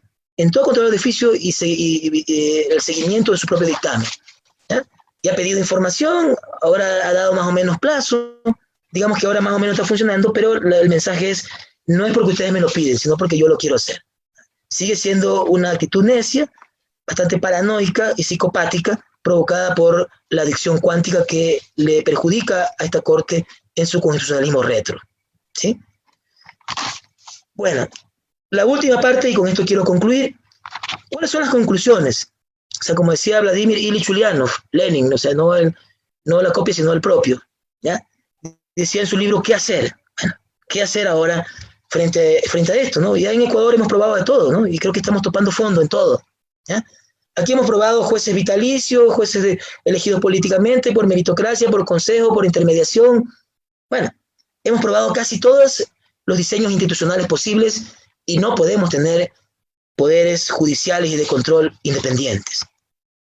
Yo creo que el problema es que no hemos enfocado bien el problema para encontrar la solución. No hemos enfocado en los modelos. Es un problema de la modernidad, pero también es un problema de las visiones equivocadas respecto de las instituciones en América Latina. Aquí se cree que todo se puede solucionar con el modelo de gestión. Es una cosa que en el gobierno de Correa llegó hasta el paroxismo, ¿no? Entonces, el modelo de gestión es la forma más importante de solucionar los problemas. Si se vulnera la Constitución, no importa. Si se vulneran las leyes, no importa. No interesa. Lo importante es el modelo de gestión. ¿Eh? Y por eso el modelo de gestión de Gustavo Yala, que en su momento decía que tenía que nunca dejar que se caigan las audiencias, porque lo peor que podía pasar es que se caigan las audiencias. Si se tenía que sacrificar el debido proceso y el acceso a la justicia de los ciudadanos, no importa. Lo importante es que no se caiga la audiencia. ¿Ya? Entonces, esa visión, esa visión eficientista de la justicia y de las instituciones ha afectado profundamente a encontrar soluciones para poder arreglar los problemas de fondo. ¿A dónde creo que debe estar el objeto de nuestro interés para hacer un buen diagnóstico y para poder arreglar el problema? El problema de la independencia judicial y de control en el país, y lo he repetido en varios espacios, es el problema de la sanidad del sistema político. Si no tenemos un sistema político sano, con organismos de los ciudadanos que nos representen, llámese en partidos políticos o movimientos, jamás tendremos independencia judicial de los poderes judiciales en Ecuador, ni los organismos de control, nunca. ¿Ya? ¿Por qué es importante fortalecer los partidos? Miren, lo que estoy hablando es herético, ¿no? Porque aquí en Ecuador, en los años 90, dijeron, no, los partidos no valen, eso es partidocracia, eso no sirve, eso permite vulnerar los derechos, se apoderan de la participación, ¿ya? Son los caudillismos. Sin embargo, el Frankenstein institucional que se creó después, que son los movimientos políticos, y todo el sinnúmero de instituciones que luego se crearon que no sirven para nada, ¿ya? Entre ellos el contencioso electoral, ¿ya? Sin embargo, lo que vinieron a hacer es a profundizar la degradación del sistema político. En Ecuador no hay partidos políticos. Yo solamente quiero citar una evidencia. Dígame en esta crisis, y en la crisis de octubre de 2019, ¿cuál fue el rol de los partidos políticos? ¿Cuál es el rol de los partidos políticos? En esta crisis no aparece ningún partido político, solo aparecen los típicos caudillos. Jaime Nebot en Guayaquil, acá Yunda haciendo una gestión aceptable en el caso de Quito, Lazo recogiendo vituallas y donando dinero de lo que le sobra de las migajas de la mesa oligárquica que administra. Entonces, los partidos políticos no existen, no tienen ningún rol político. ¿Por qué? Porque no existen. Solamente son maquinarias políticas, como decía Catherine Conaghan, que se activan en el momento que se llama elecciones. Después, no existen los partidos políticos, no hay. ¿Ya? ¿Qué es lo que hay que hacer? Hay que volver a estructurar los partidos políticos, pero bajo una nueva lógica. ¿Por qué se desarticularon los partidos políticos en los años 90? Porque se habían formalizado demasiado. Es decir, para poder participar y ser candidato a concejal, se tenía que cumplir 5 años y tener que estar en la militancia y haber tenido una carrera política interna. Y había un sinnúmero de mecanismos que lo que hacían era entorpecer, ¿ya? Y lo que sucedía, excepto tal vez un poco menos de Izquierda Democrática, por ejemplo, que era lo más parecido que hemos tenido en un partido, algo del Movimiento Popular Democrático, algo, ¿ya? El resto de partidos era un directorio y el y el cacique nombrando directamente a los candidatos. Entonces era como una camisa de fuerza que impedía que los partidos políticos pudieran funcionar.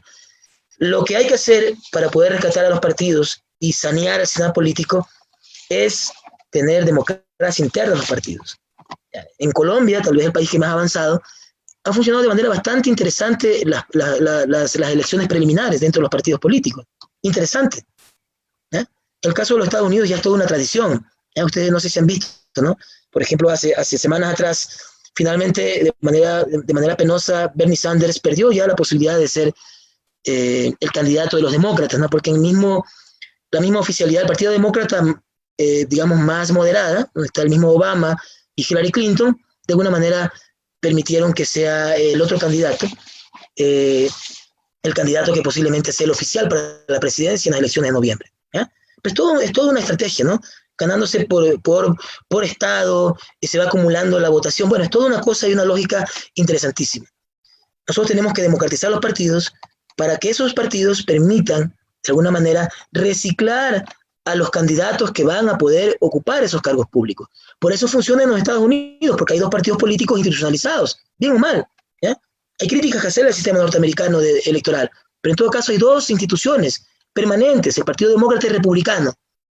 Todos los cuadros que van a ocupar cargos de control tienen militancia y tienen formación política, no necesariamente académica, dentro de esos partidos. Y son los que son candidatos a senadores, a congresistas, a las autoridades de control. Inclusive algunos son luego jueces. ¿Ya? La segunda cuestión. Nosotros necesitamos democratizar también el país y tenemos que, en todo caso, morigerar, no sé si avanzar hacia un sistema parlamentario, pero por lo menos morigerar el presidencialismo extremo que tenemos en América Latina.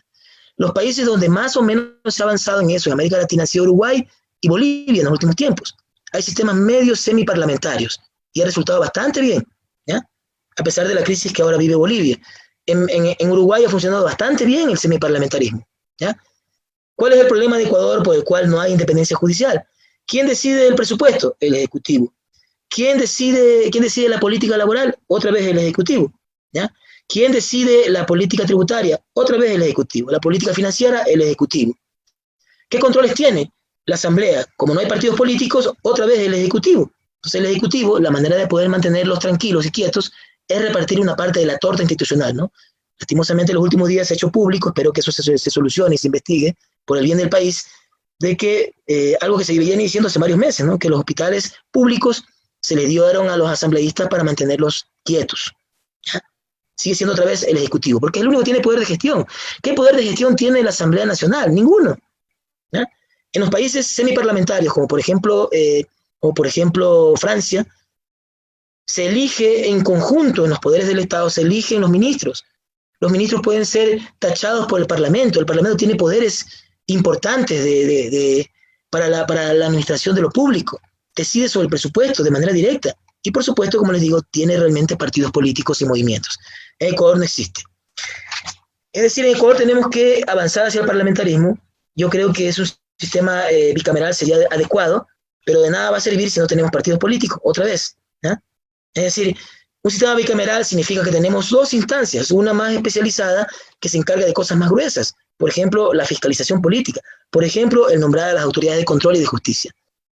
Pero si no mejoramos los partidos políticos, va a ser exactamente lo mismo. Y el mismo Frankenstein que tenemos ahora seguirá causando daño a los ciudadanos y no tendremos organismos de control y de justicia realmente independientes y en beneficio de todos los ciudadanos. ¿Ya? No queremos aquí cortes comunistas, ojo, ¿no? No queremos cortes ultra progresistas, no, porque pueden ser gente de derechas, de izquierdas, que estén allí haciendo la justicia, pero que hagan un trabajo lo más independiente posible del poder.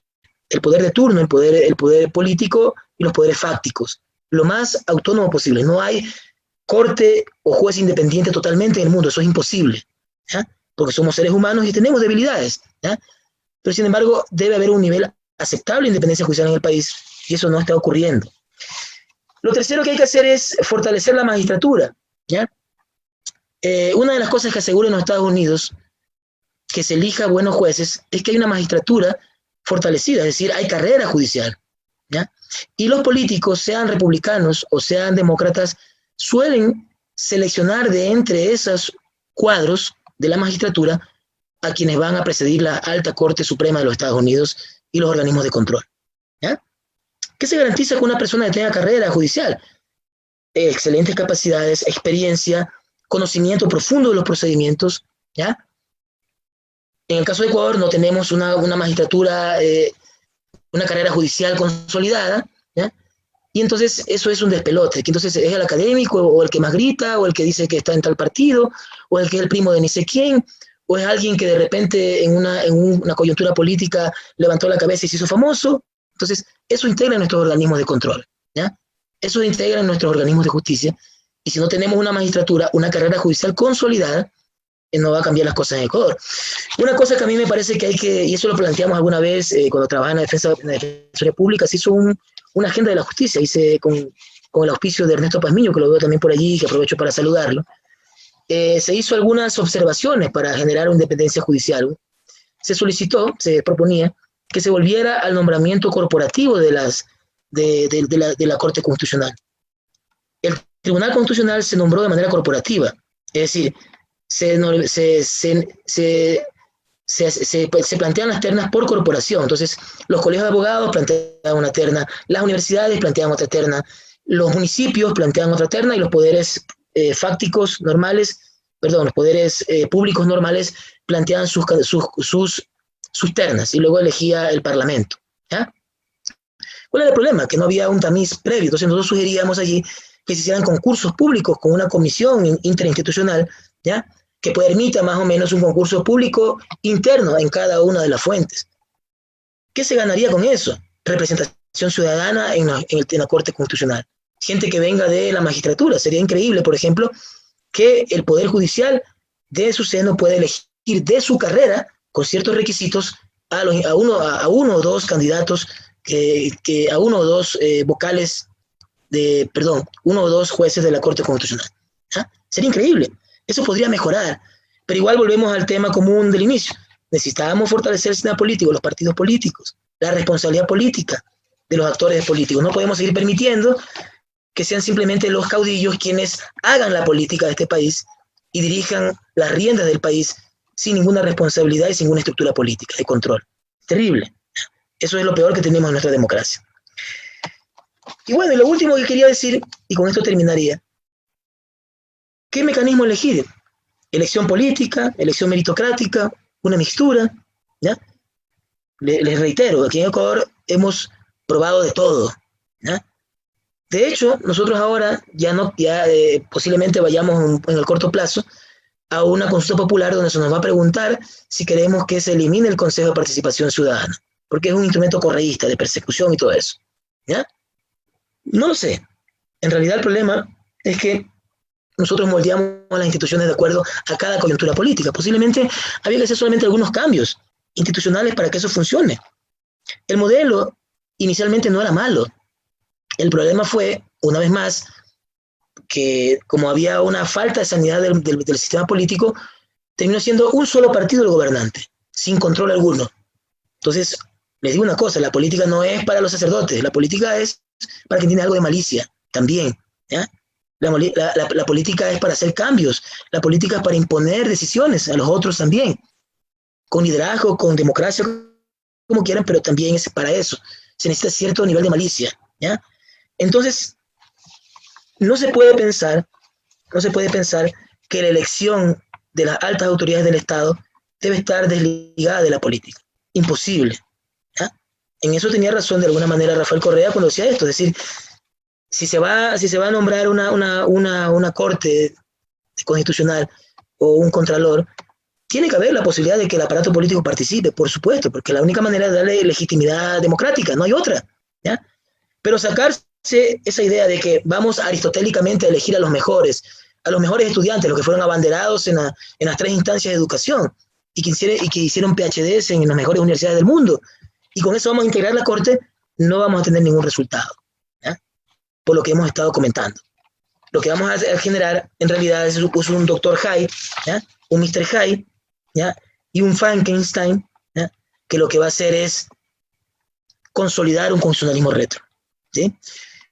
Queridos amigos, queridas amigas, con esto yo quiero terminar y más bien escuchar sus opiniones, sus críticas, por supuesto, y sus preguntas también, que es la parte más importante, y una vez más quiero agradecer a ustedes por la paciencia de haberme escuchado. Muchas gracias. Preguntas. Buenas tardes, abogado. Creo que no me puede escuchar. Tenemos algunas preguntas de la fanpage. Nos habla José Correa. Nos dice, saludos estimado amigo Luis. ¿En tu criterio consideras saludable para nuestro sistema de justicia constitucional las apariciones públicas de los jueces en medios de comunicación para hablar sobre sus fallos? Paso con Ramiro Ávila en la sentencia del matrimonio igualitario y ahora con Daniela Salazar luego de las medidas cautelares en el caso del recorte del presupuesto a las universidades. Saludos. Bueno, qué gusto, por lo menos de esta manera, pues escucharle a mi querido amigo José Correa. Le mando un gran abrazo y me parece una gran pregunta. A ver, hay un problema, o sea, las cortes, los jueces, son actores políticos, indudablemente, ¿ya? Y mucho más la Corte Constitucional, que tiene funciones políticas de control, o sea, es indudable que tiene integrantes que son políticos, que hacen política, pero al mismo tiempo son una Corte de Justicia. ¿Cómo equilibrar eso? ¿Ya?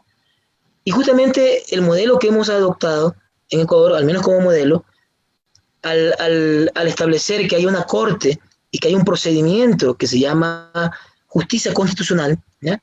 Se entiende que todos los problemas políticos se tienen que resolver jurisdiccionalmente, es decir, a través de un mecanismo especializado, motivado, ¿ya?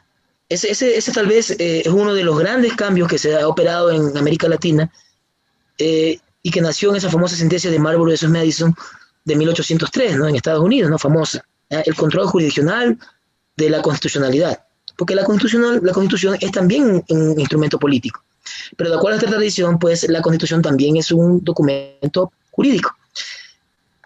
Bajo esa lógica, todos los jueces, incluidos los jueces de las altas cortes, ¿ya?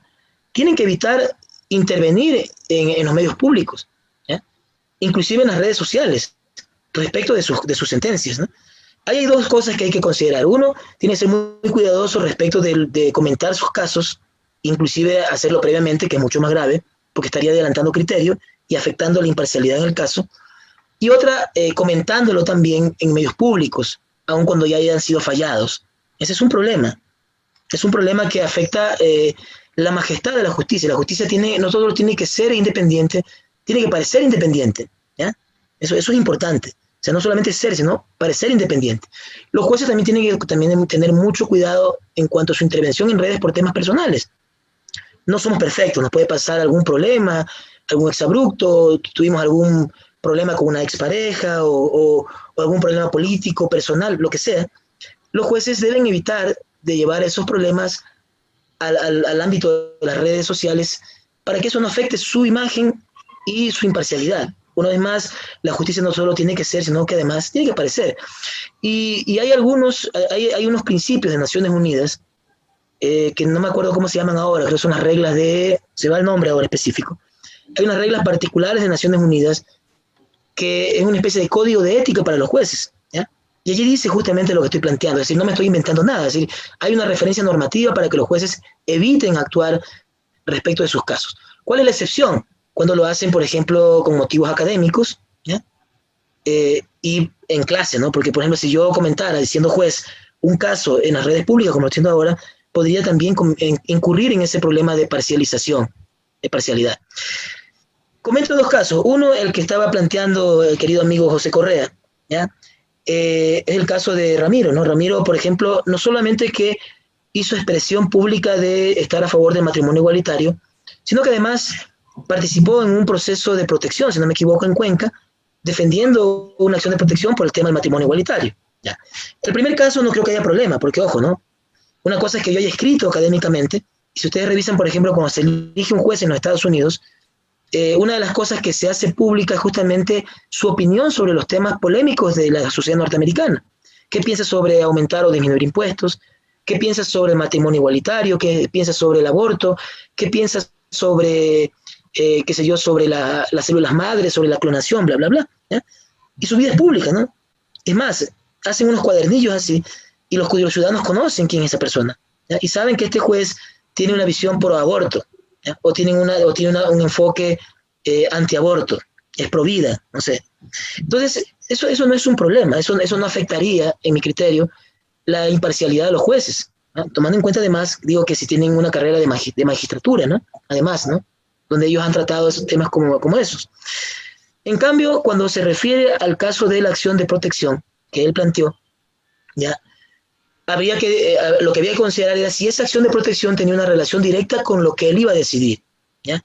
Es decir, si esa acción que él presentó luego se convirtió en una acción extraordinaria de protección que luego a él le tocaba fallar, en ese caso, por ejemplo, tenía que haberse excusado, ¿ya? Entiendo que no fue así, ¿ya? Esa acción de protección que él presentó como abogado litigante de la Clínica de Derechos Humanos de la Católica, si no me equivoco, se presentó y eso no llegó como caso puntual que tenía que resolver él. Entonces, por tal razón, él no podría estar afectado. ¿Cuál es el otro caso? El otro caso es del juez que decidió el caso del caso Sobornos, por ejemplo, ¿ya? Él dio una entrevista en la televisión, decía él, para poder informar, dice, qué es lo que había decidido. Yo creo que él no debió haber aceptado esa entrevista. Primero porque estaban algunos recursos pendientes, ¿no? Estaba el recurso de aclaración pendiente, el recurso de apelación todavía pendiente, no se había presentado en primer lugar. Y en segundo lugar porque yo creo, insisto, los jueces solo deben hablar por sus sentencias, ¿ya? Deben evitar portarse espectaculares con sus decisiones. Una cosa es que yo como litigante diga, vean, yo gané un caso sobre personas con discapacidad. Eso no hay ningún problema. Soy un defensor, soy un activista de derechos humanos, ¿ya? Pero un juez que le va a tocar decidir esos casos tiene que evitar tener declaraciones en los medios. Me parece que, si bien es cierto, eso no es motivo para que sea sancionado, creo que es un acto que atenta contra su imparcialidad y me parece que es un acto de mal gusto de un juez. Es decir, debió haberlo evitado, porque eso le genera problemas a él mismo, ¿no?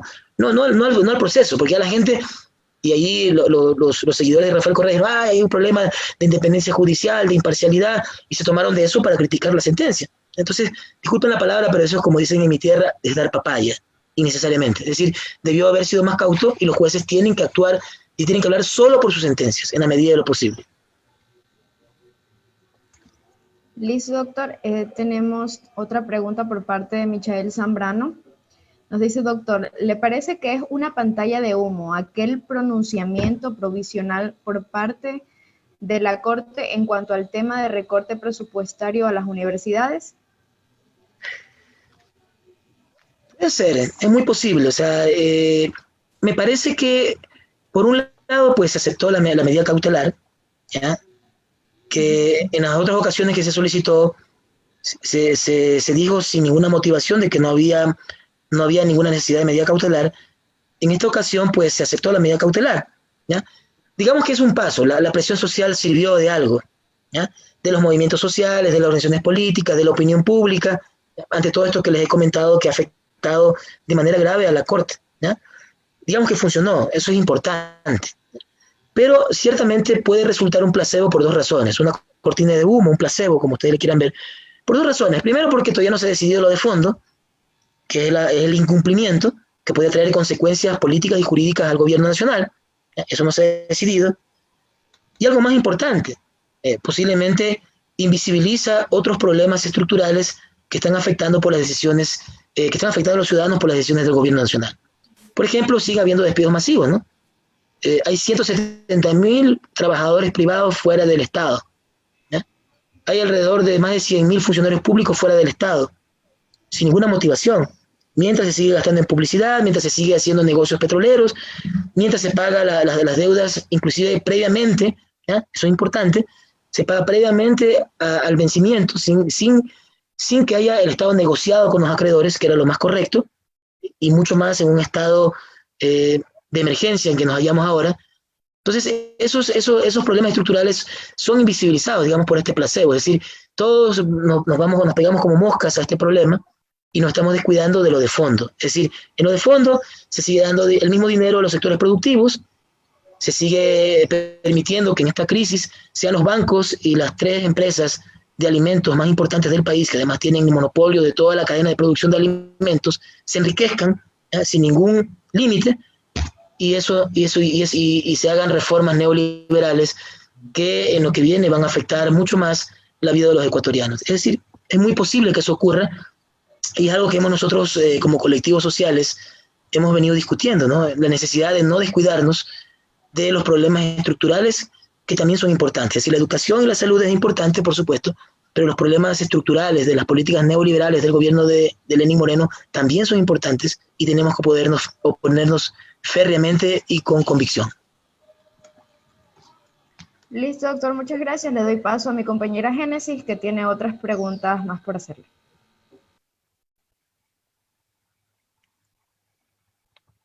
Ya. ¿Listo? ¿Sí se me escucha? Sí, sí, perfectamente, Génesis. Ya, por parte de la señorita Jessica Espinosa, ha manifestado: no terminamos de consolidar las estructuras democráticas porque extrapolamos los problemas e intereses personales a los cambios institucionales del Estado. Y así vamos de tumbo en tumbo. Por lo tanto, ¿cómo garantizamos que no se repita la lógica de poder en esas representaciones corporativas? Uh-huh. Yo creo que nosotros tenemos que cambiar el enfoque. O sea, el problema del Ecuador no es un problema de ética ni de moral, ¿ya? Yo conozco personalmente, he trabajado con Ramiro Ávila, lo conozco personalmente, mi amigo, aunque no sé si ahora él me considere como tal. Agustín, o sea, Agustín es mi maestro, o sea, lo quiero muchísimo.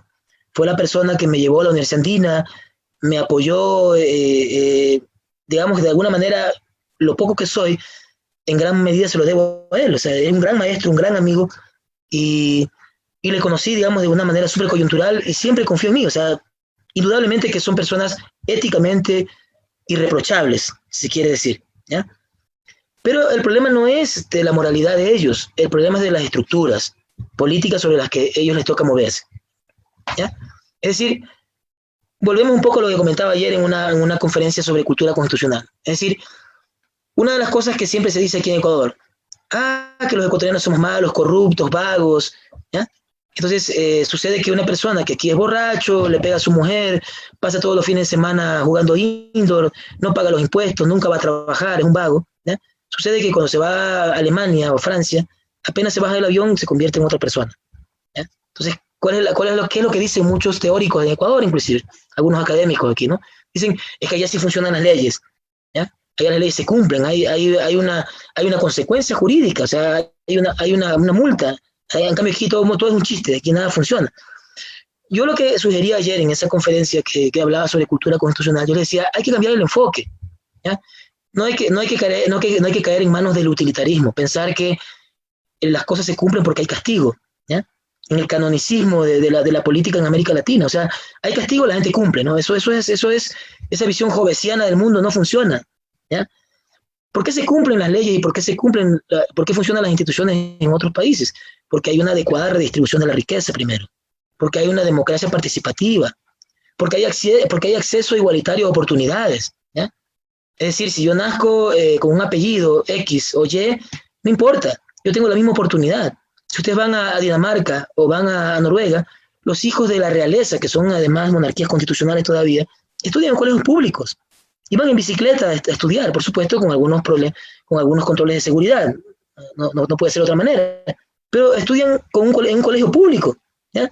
En Suecia los diputados viven en una casa, ellos mismos tienen que hacer la limpieza y cocinarse, no tienen ningún criado, ni tienen choferes, ni autos del Estado, ¿ya? Ellos lavan sus platos y tienen todas las comodidades que debe tener una persona, pero sin privilegios. Entonces nosotros en Ecuador tenemos una sociedad del privilegio, y quien tiene privilegio es quien, como dicen por allí, el que tiene padrino se bautiza, ¿ya? Entonces no se puede, mientras nosotros no mejoremos esta sociedad del privilegio, mientras no institucionalicemos, ay, pues se me fue esa palabra, institucionalicemos la vida social, mientras no fortalezcamos nuestras instituciones, mientras no hagamos un sistema de equidad social, mientras no haya justicia tributaria en el país, ¿ya? Mientras no haya igualdad de oportunidades para todos, ¿ya? Que cualquiera pueda acceder a una beca, no solamente los que tienen más dinero, entonces las cosas no van a cambiar. ¿Sí? Las personas que van a ir a esas instituciones van a ver como un mecanismo para poder tener más dinero, para poder acceder a los privilegios que antes veían de lejos, ¿ya? Entonces, tenemos que nosotros acabar con la sociedad del privilegio y avanzar a una sociedad de derechos, una sociedad institucionalizada, una sociedad democrática. Mientras no logremos eso, no importa quién sea electo juez de la Corte, ¿no? Yo no dudo, como les digo, de algunos de mis colegas ahora en la Corte Constitucional, de su ética, de su moral, inclusive hasta de su amistad, pero el problema no es moral ni ético, es un problema estructural, ¿ya? Eso es por donde yo creo que habría que enfocar el análisis. Ya, listo. Por parte del señor Carlos, manifiesta, ¿cuál es el mecanismo más favorable que se puede emplear para evitar la creación de un Mr. Jekyll? Bueno, me enfoco en una de las conclusiones. Boaventura de Sousa dice Boaventura, hay que democratizar la democracia. Yo siempre he creído que no hay una medida suprema de democracia. Toda medida de democracia nunca es suficiente. Es decir, entre mayor calidad le demos a nuestra democracia, podemos generar cambios importantes en todas las estructuras. Miren, la democracia no solamente es una realidad de las instituciones, es una realidad social transversal, como lo planteaba Foucault, ¿no? Foucault decía que el poder estaba transversalizado en la sociedad, y donde hay una relación de subordinación hay poder, ¿ya? Por tal razón hay democracia también en las familias, en la relación de las escuelas y colegios. Y yo les pregunto a ustedes, ¿ustedes creen que la educación nuestra es democrática? Educación pública universitaria, cuando tienen un profesor abusador, gritón, totalmente ignorante, egoísta, no son todos, ¿no? Hay algunos así, ¿ya? Eso es democrático. Cuando el profesor le dice a uno, cállate que tú no sabes, tú nunca vas a ser abogado, tú eres una porquería, ¿ya? Cállate. Eso no es democrático, esa democracia hay que fortalecerla. O cuando un niño en la casa manifiesta una opinión respecto de un tema que él considera importante y los padres o no lo escuchan o le dicen que es un tonto, que se equivoca, que está diciendo estupideces. Entonces, también la democracia interna que tenemos que arreglar en nuestras familias, ¿ya? Cuando se afecta la relación entre pareja, ¿ya? Por un tema de poder, ¿ya? De decidir, entonces esa democracia también hay que arreglarla. Es decir, necesitamos nosotros transversalizar el sentido democrático que debe luego inspirar a nuestras instituciones. Allí tendremos un sistema político más saludable, partidos políticos fortalecidos y posiblemente pues un tamiz importante para que vayan los mejores a esas cortes, a la corte, a la Contraloría, a la Fiscalía, que vayan los mejores, es decir, que no vayan a decir, no es que este fue favorecido porque era amigo de fulano, o porque la favoreció en el concurso, porque en la exposición oral le pusieron 30 sobre 30 cuando sacó 10 sobre 20 en el escrito. Eso no puede suceder, es decir, tiene que legitimarse la democracia en todos los niveles sociales, no solamente institucionales.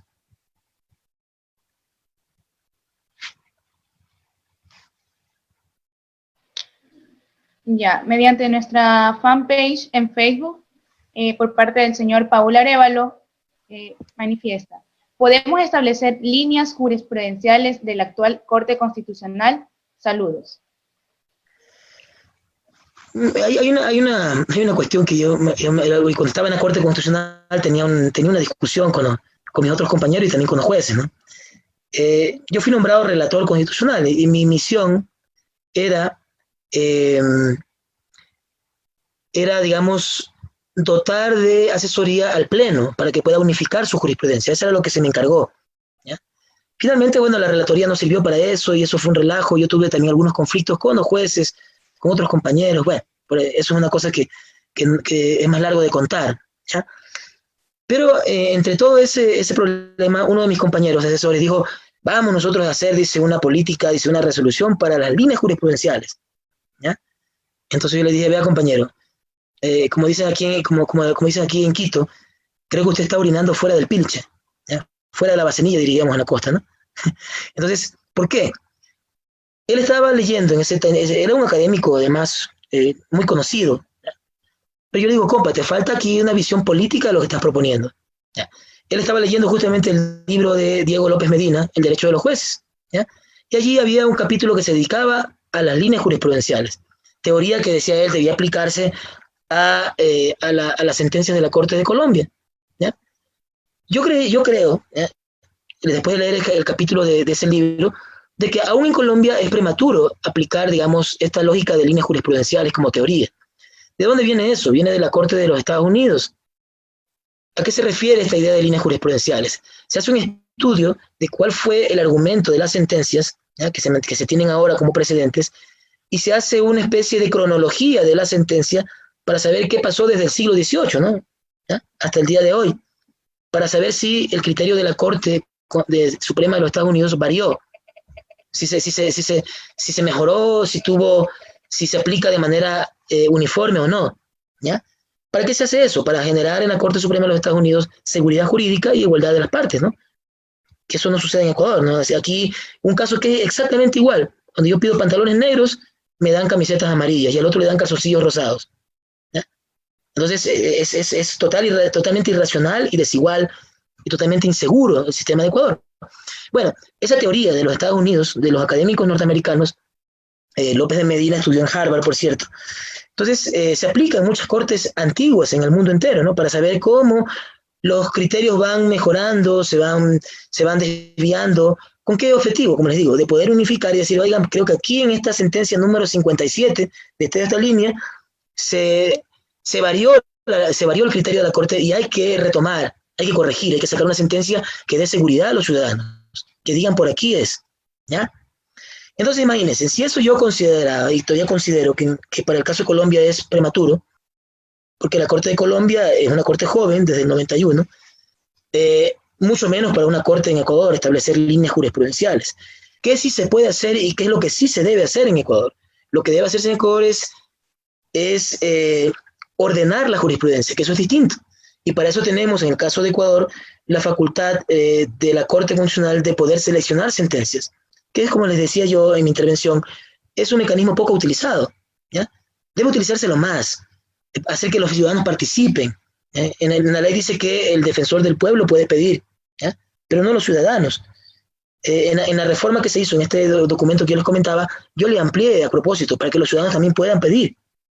Pero no hay aquí en Ecuador esa lógica de activismo político por los derechos para que los colectivos de sociedad civil o organizaciones pidan a la Corte que seleccionen casos para que se haga jurisprudencia, ¿ya? Pero lo más importante, la Corte tiene que darle orden a su jurisprudencia de sustanciación, ¿ya? Comenzando por lo que decía, tiene que haber criterios de admisión previos. O sea, yo debería tener en una sentencia normativa, saber qué significa, por ejemplo, lo que decía, qué significa violación de derechos. ¿Cómo tengo que demostrar que hay o no violación de derechos? Para yo poder argumentar así mis casos y tener la posibilidad de que me acepten mis casos en razón, no porque la Corte le caigo bien o mal, ¿ya?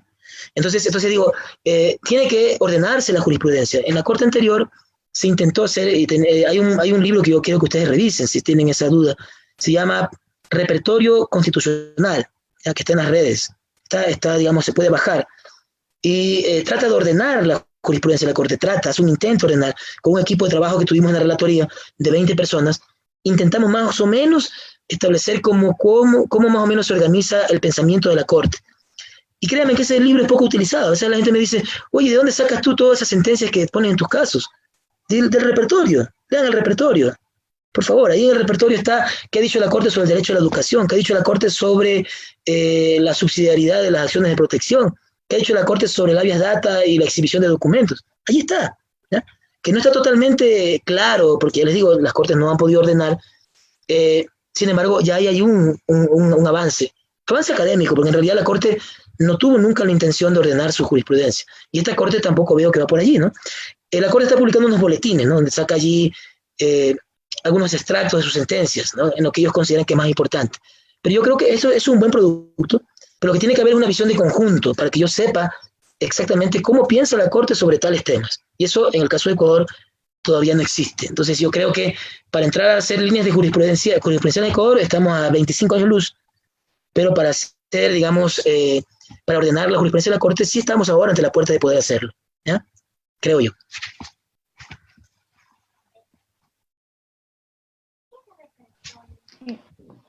Bueno, ahora voy a dar paso a la señora Gladys, que parece levantó la mano, y para que ella proceda con su intervención.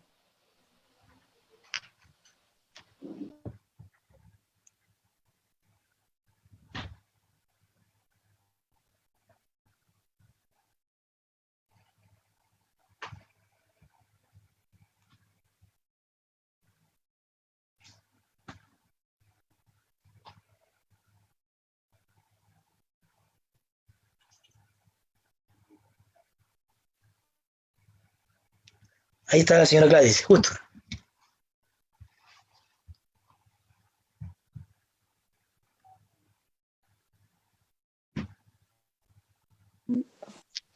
Ok, muy buenas tardes, Ecuador, porque ya casi Ecuador, acá madrugada. Le hablo, soy Gladys de Suecia.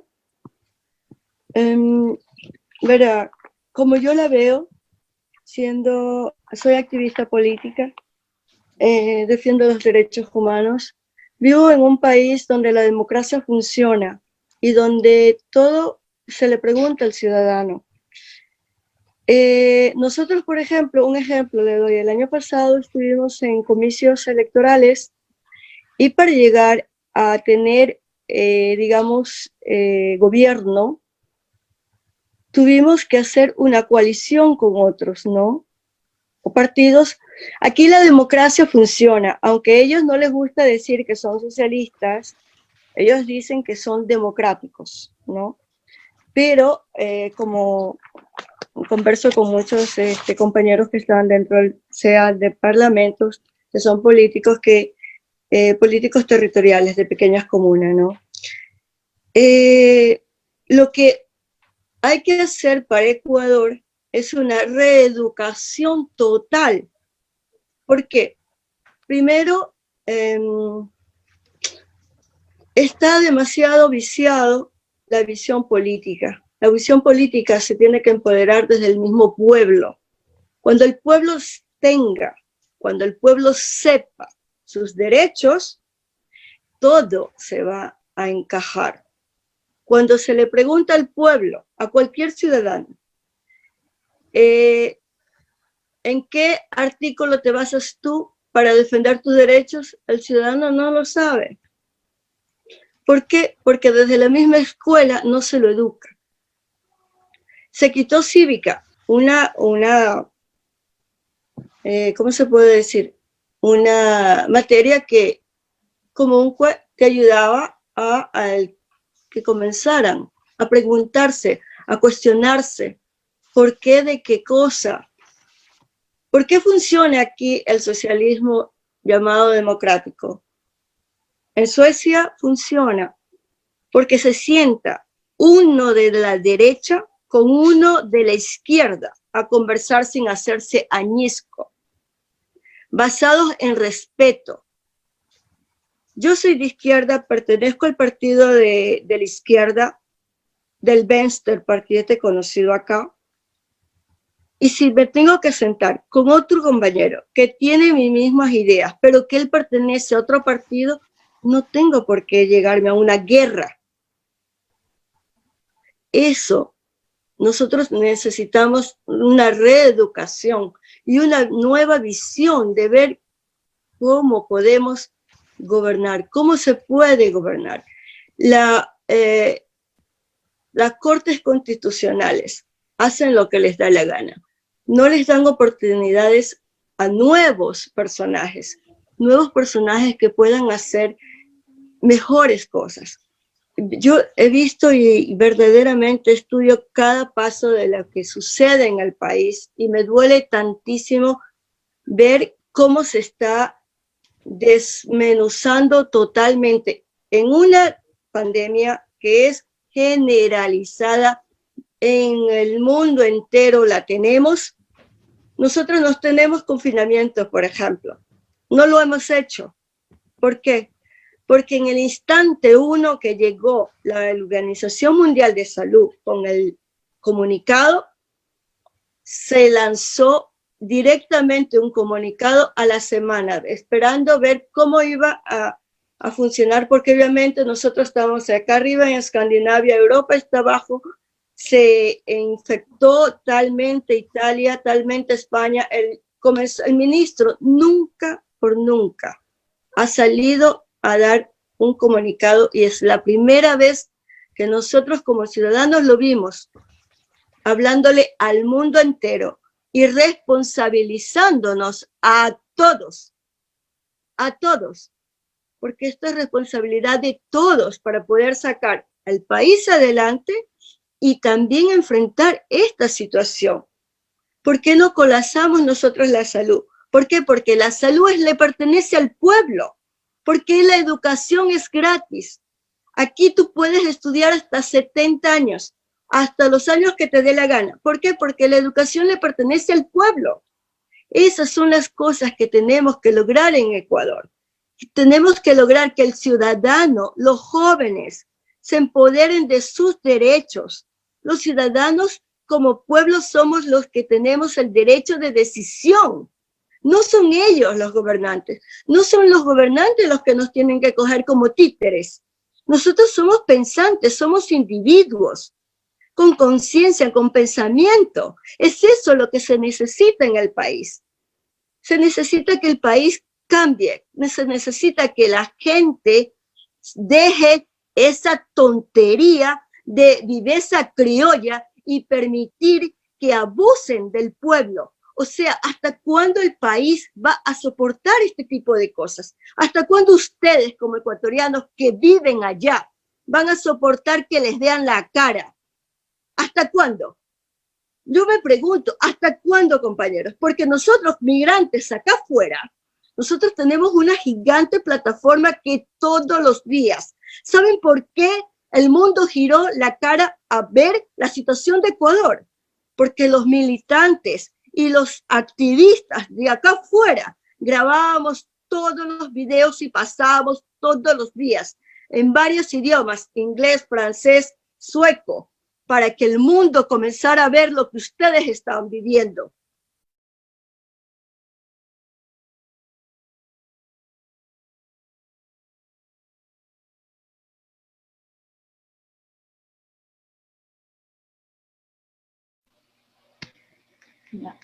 Doctor, no sé si quiera argumentar algo de lo que dijo la señora. Active su micrófono porque no se me escucha.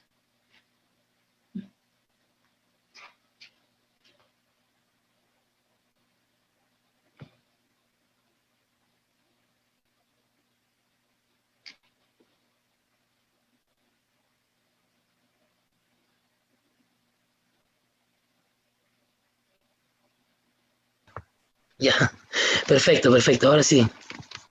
Bueno, miren, ahí hay un ejemplo de eso que les comentaba.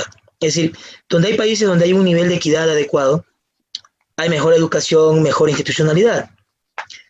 Esto es algo que inclusive la ciencia política ha estudiado los últimos 50 años, donde mayor oportunidades hay mejor calidad de la democracia y mejor calidad de las instituciones. Es evidente, ¿no?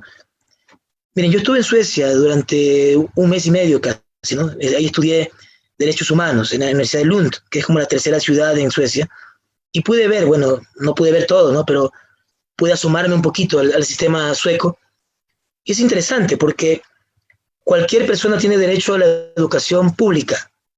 Allá no hay educación privada, no existe eso, ¿ya? Para comentarles un tema anecdótico, un compañero boliviano se enfermó del oído. Entonces, el responsable del programa dice, vamos a llevarte en este rato al hospital. Y dijo, por favor, no me lleven a un hospital, me van a matar. Llévame a una clínica. Entonces, el responsable le dice, no te entiendo, ¿qué me estás diciendo? Hablaba español, ¿no? Todos hablábamos español. Dice, quiero que me lleven a una clínica, porque si me llevan a un hospital me van a matar. ¿Cómo? No entiendo. Dice, o sea, quiero que me lleven a una clínica privada. Entonces, el señor seguía sin entender. Entonces dice, verá, en mi país hay el Estado que tiene su hospital, pero si yo me quiero atender y no me quiero morir, me tengo que hacer atender en una clínica o de un médico privado. Entonces él se sonrió y dijo, verá, aquí en Suecia no hay médicos privados, ¿ya? Todos los médicos son públicos, ¿ya? ¿Por qué? Porque la salud y la educación son fundamentales para el sistema sueco. ¿Cómo se logró eso? Suecia, si ustedes revisan la historia, antes de la Segunda Guerra Mundial, estuvo al borde de una guerra civil, ¿ya? Los sindicatos quisieron tomarse el poder y emular, digamos, con los partidos socialistas y de izquierda, quisieron emular el modelo soviético, ¿no? Pero finalmente lograron llegar a acuerdos, porque se dan cuenta que si no lograban un acuerdo entre los empresarios y los trabajadores, ¿ya? Tenían que ir a la guerra y la guerra no le conviene a nadie, ¿ya? Entonces tocaron fondo a esa sociedad, dijeron, no, nosotros vamos a hacer un acuerdo, y construyen un sistema en el cual los trabajadores y los empresarios cogobiernan, ¿ya? Entonces es lo que decía la compañera, es decir, allá hay partido socialista, partido verde, el partido centro-izquierda, centro-derecha, ¿ya? Y sin embargo, todos tienen reglas claras. El estado de bienestar, la salud, la educación, el transporte, la seguridad social es del Estado y para todos por igual, ¿ya? Por eso les decía a ustedes, miren, me pasó una cosa curiosa, ¿no? Nosotros estábamos en un paseo, nos fuimos a Dinamarca, que queda ahí en Copenhague, queda como 1 hora de Lund, en tren. Y en Copenhague estuvimos dando una vuelta en un ferry, ¿no? En un barco, por el mar Báltico, si no me equivoco. Bueno, estuvimos allí y en eso pasa el barco de la reina con todo su séquito, ¿no? Pasaba por allí enfrente nuestro, ¿no? Impresionante, imperial, con pan de oro, increíble, ¿no? Pero la reina saludaba a sus súbditos, ¿no? Saludaba a su gente y todo el mundo le rendía a la reina de Dinamarca, ¿no? Con su corte. Todo el mundo le hacía reverencias y la saludaba y se tomaban fotos, ¿ya? Con ella. Era una mujer muy querida. Y lo que decían ellos, miren, ella es una persona tan sencilla que ella va al mercado a comprar las cosas y nos encontramos a ella en la calle, nos tomamos fotos con ella, ¿ya? Y no lleva ningún tipo de guardia, porque nada, todo el mundo la quiere, siendo de la realeza. Sus hijos estudian en un colegio público, ¿ya? Entonces, esos niveles de igualdad no tenemos en Ecuador, ¿no? Ustedes saben muy bien, aquí en Ecuador depende del apellido, depende de dónde venga. Yo soy de Puerto Viejo, y no crean que es fácil posicionarse en la academia quiteña nacional para alguien que viene de Puerto Viejo, que es la periferia, ¿no? No es sencillo, ¿ya? Entonces depende mucho de dónde se venga, cuánto se tenga, si se es blanco, negro o indígena, si se es mujer o hombre. Depende de muchas variables que no dependen de mi capacidad para que una persona en Ecuador tenga oportunidades. Miren, solamente para terminar y para que ustedes tengan idea en esta pregunta. UNESCO, hace unos años atrás, hizo un informe que no lo quiso publicar, ¿ya? Dijo allí que el sistema de becas del gobierno de Correa había favorecido en un 90% al quintil más rico de la población en Ecuador, ¿ya? Entonces había gente como, por ejemplo, los hijos de los ministros con becas en Australia, en Harvard, en Oxford, ¿ya? Gente que puede pagarse perfectamente su educación o que puede tener una beca directamente con esas universidades. ¿Ya? ¿Por qué se dio eso? Porque uno de los requisitos era hablar inglés. ¿Quiénes hablan inglés en este país? ¿Ya? Fluido. ¿Los más inteligentes o los que tuvieron oportunidad de viajar? ¿Ya? O de tener un cursito de inglés que le pagó el papá. O un colegio, ¿no? Porque, ojo, nosotros ahora como padres de familia, cuando tenemos que escoger un colegio, ¿qué estamos buscando? El colegio que le dé una educación humana, crítica, combativa, que le haga ver el mundo de otra manera, o donde le enseñen inglés y le enseñen en francés también y le enseñen a manejar una computadora como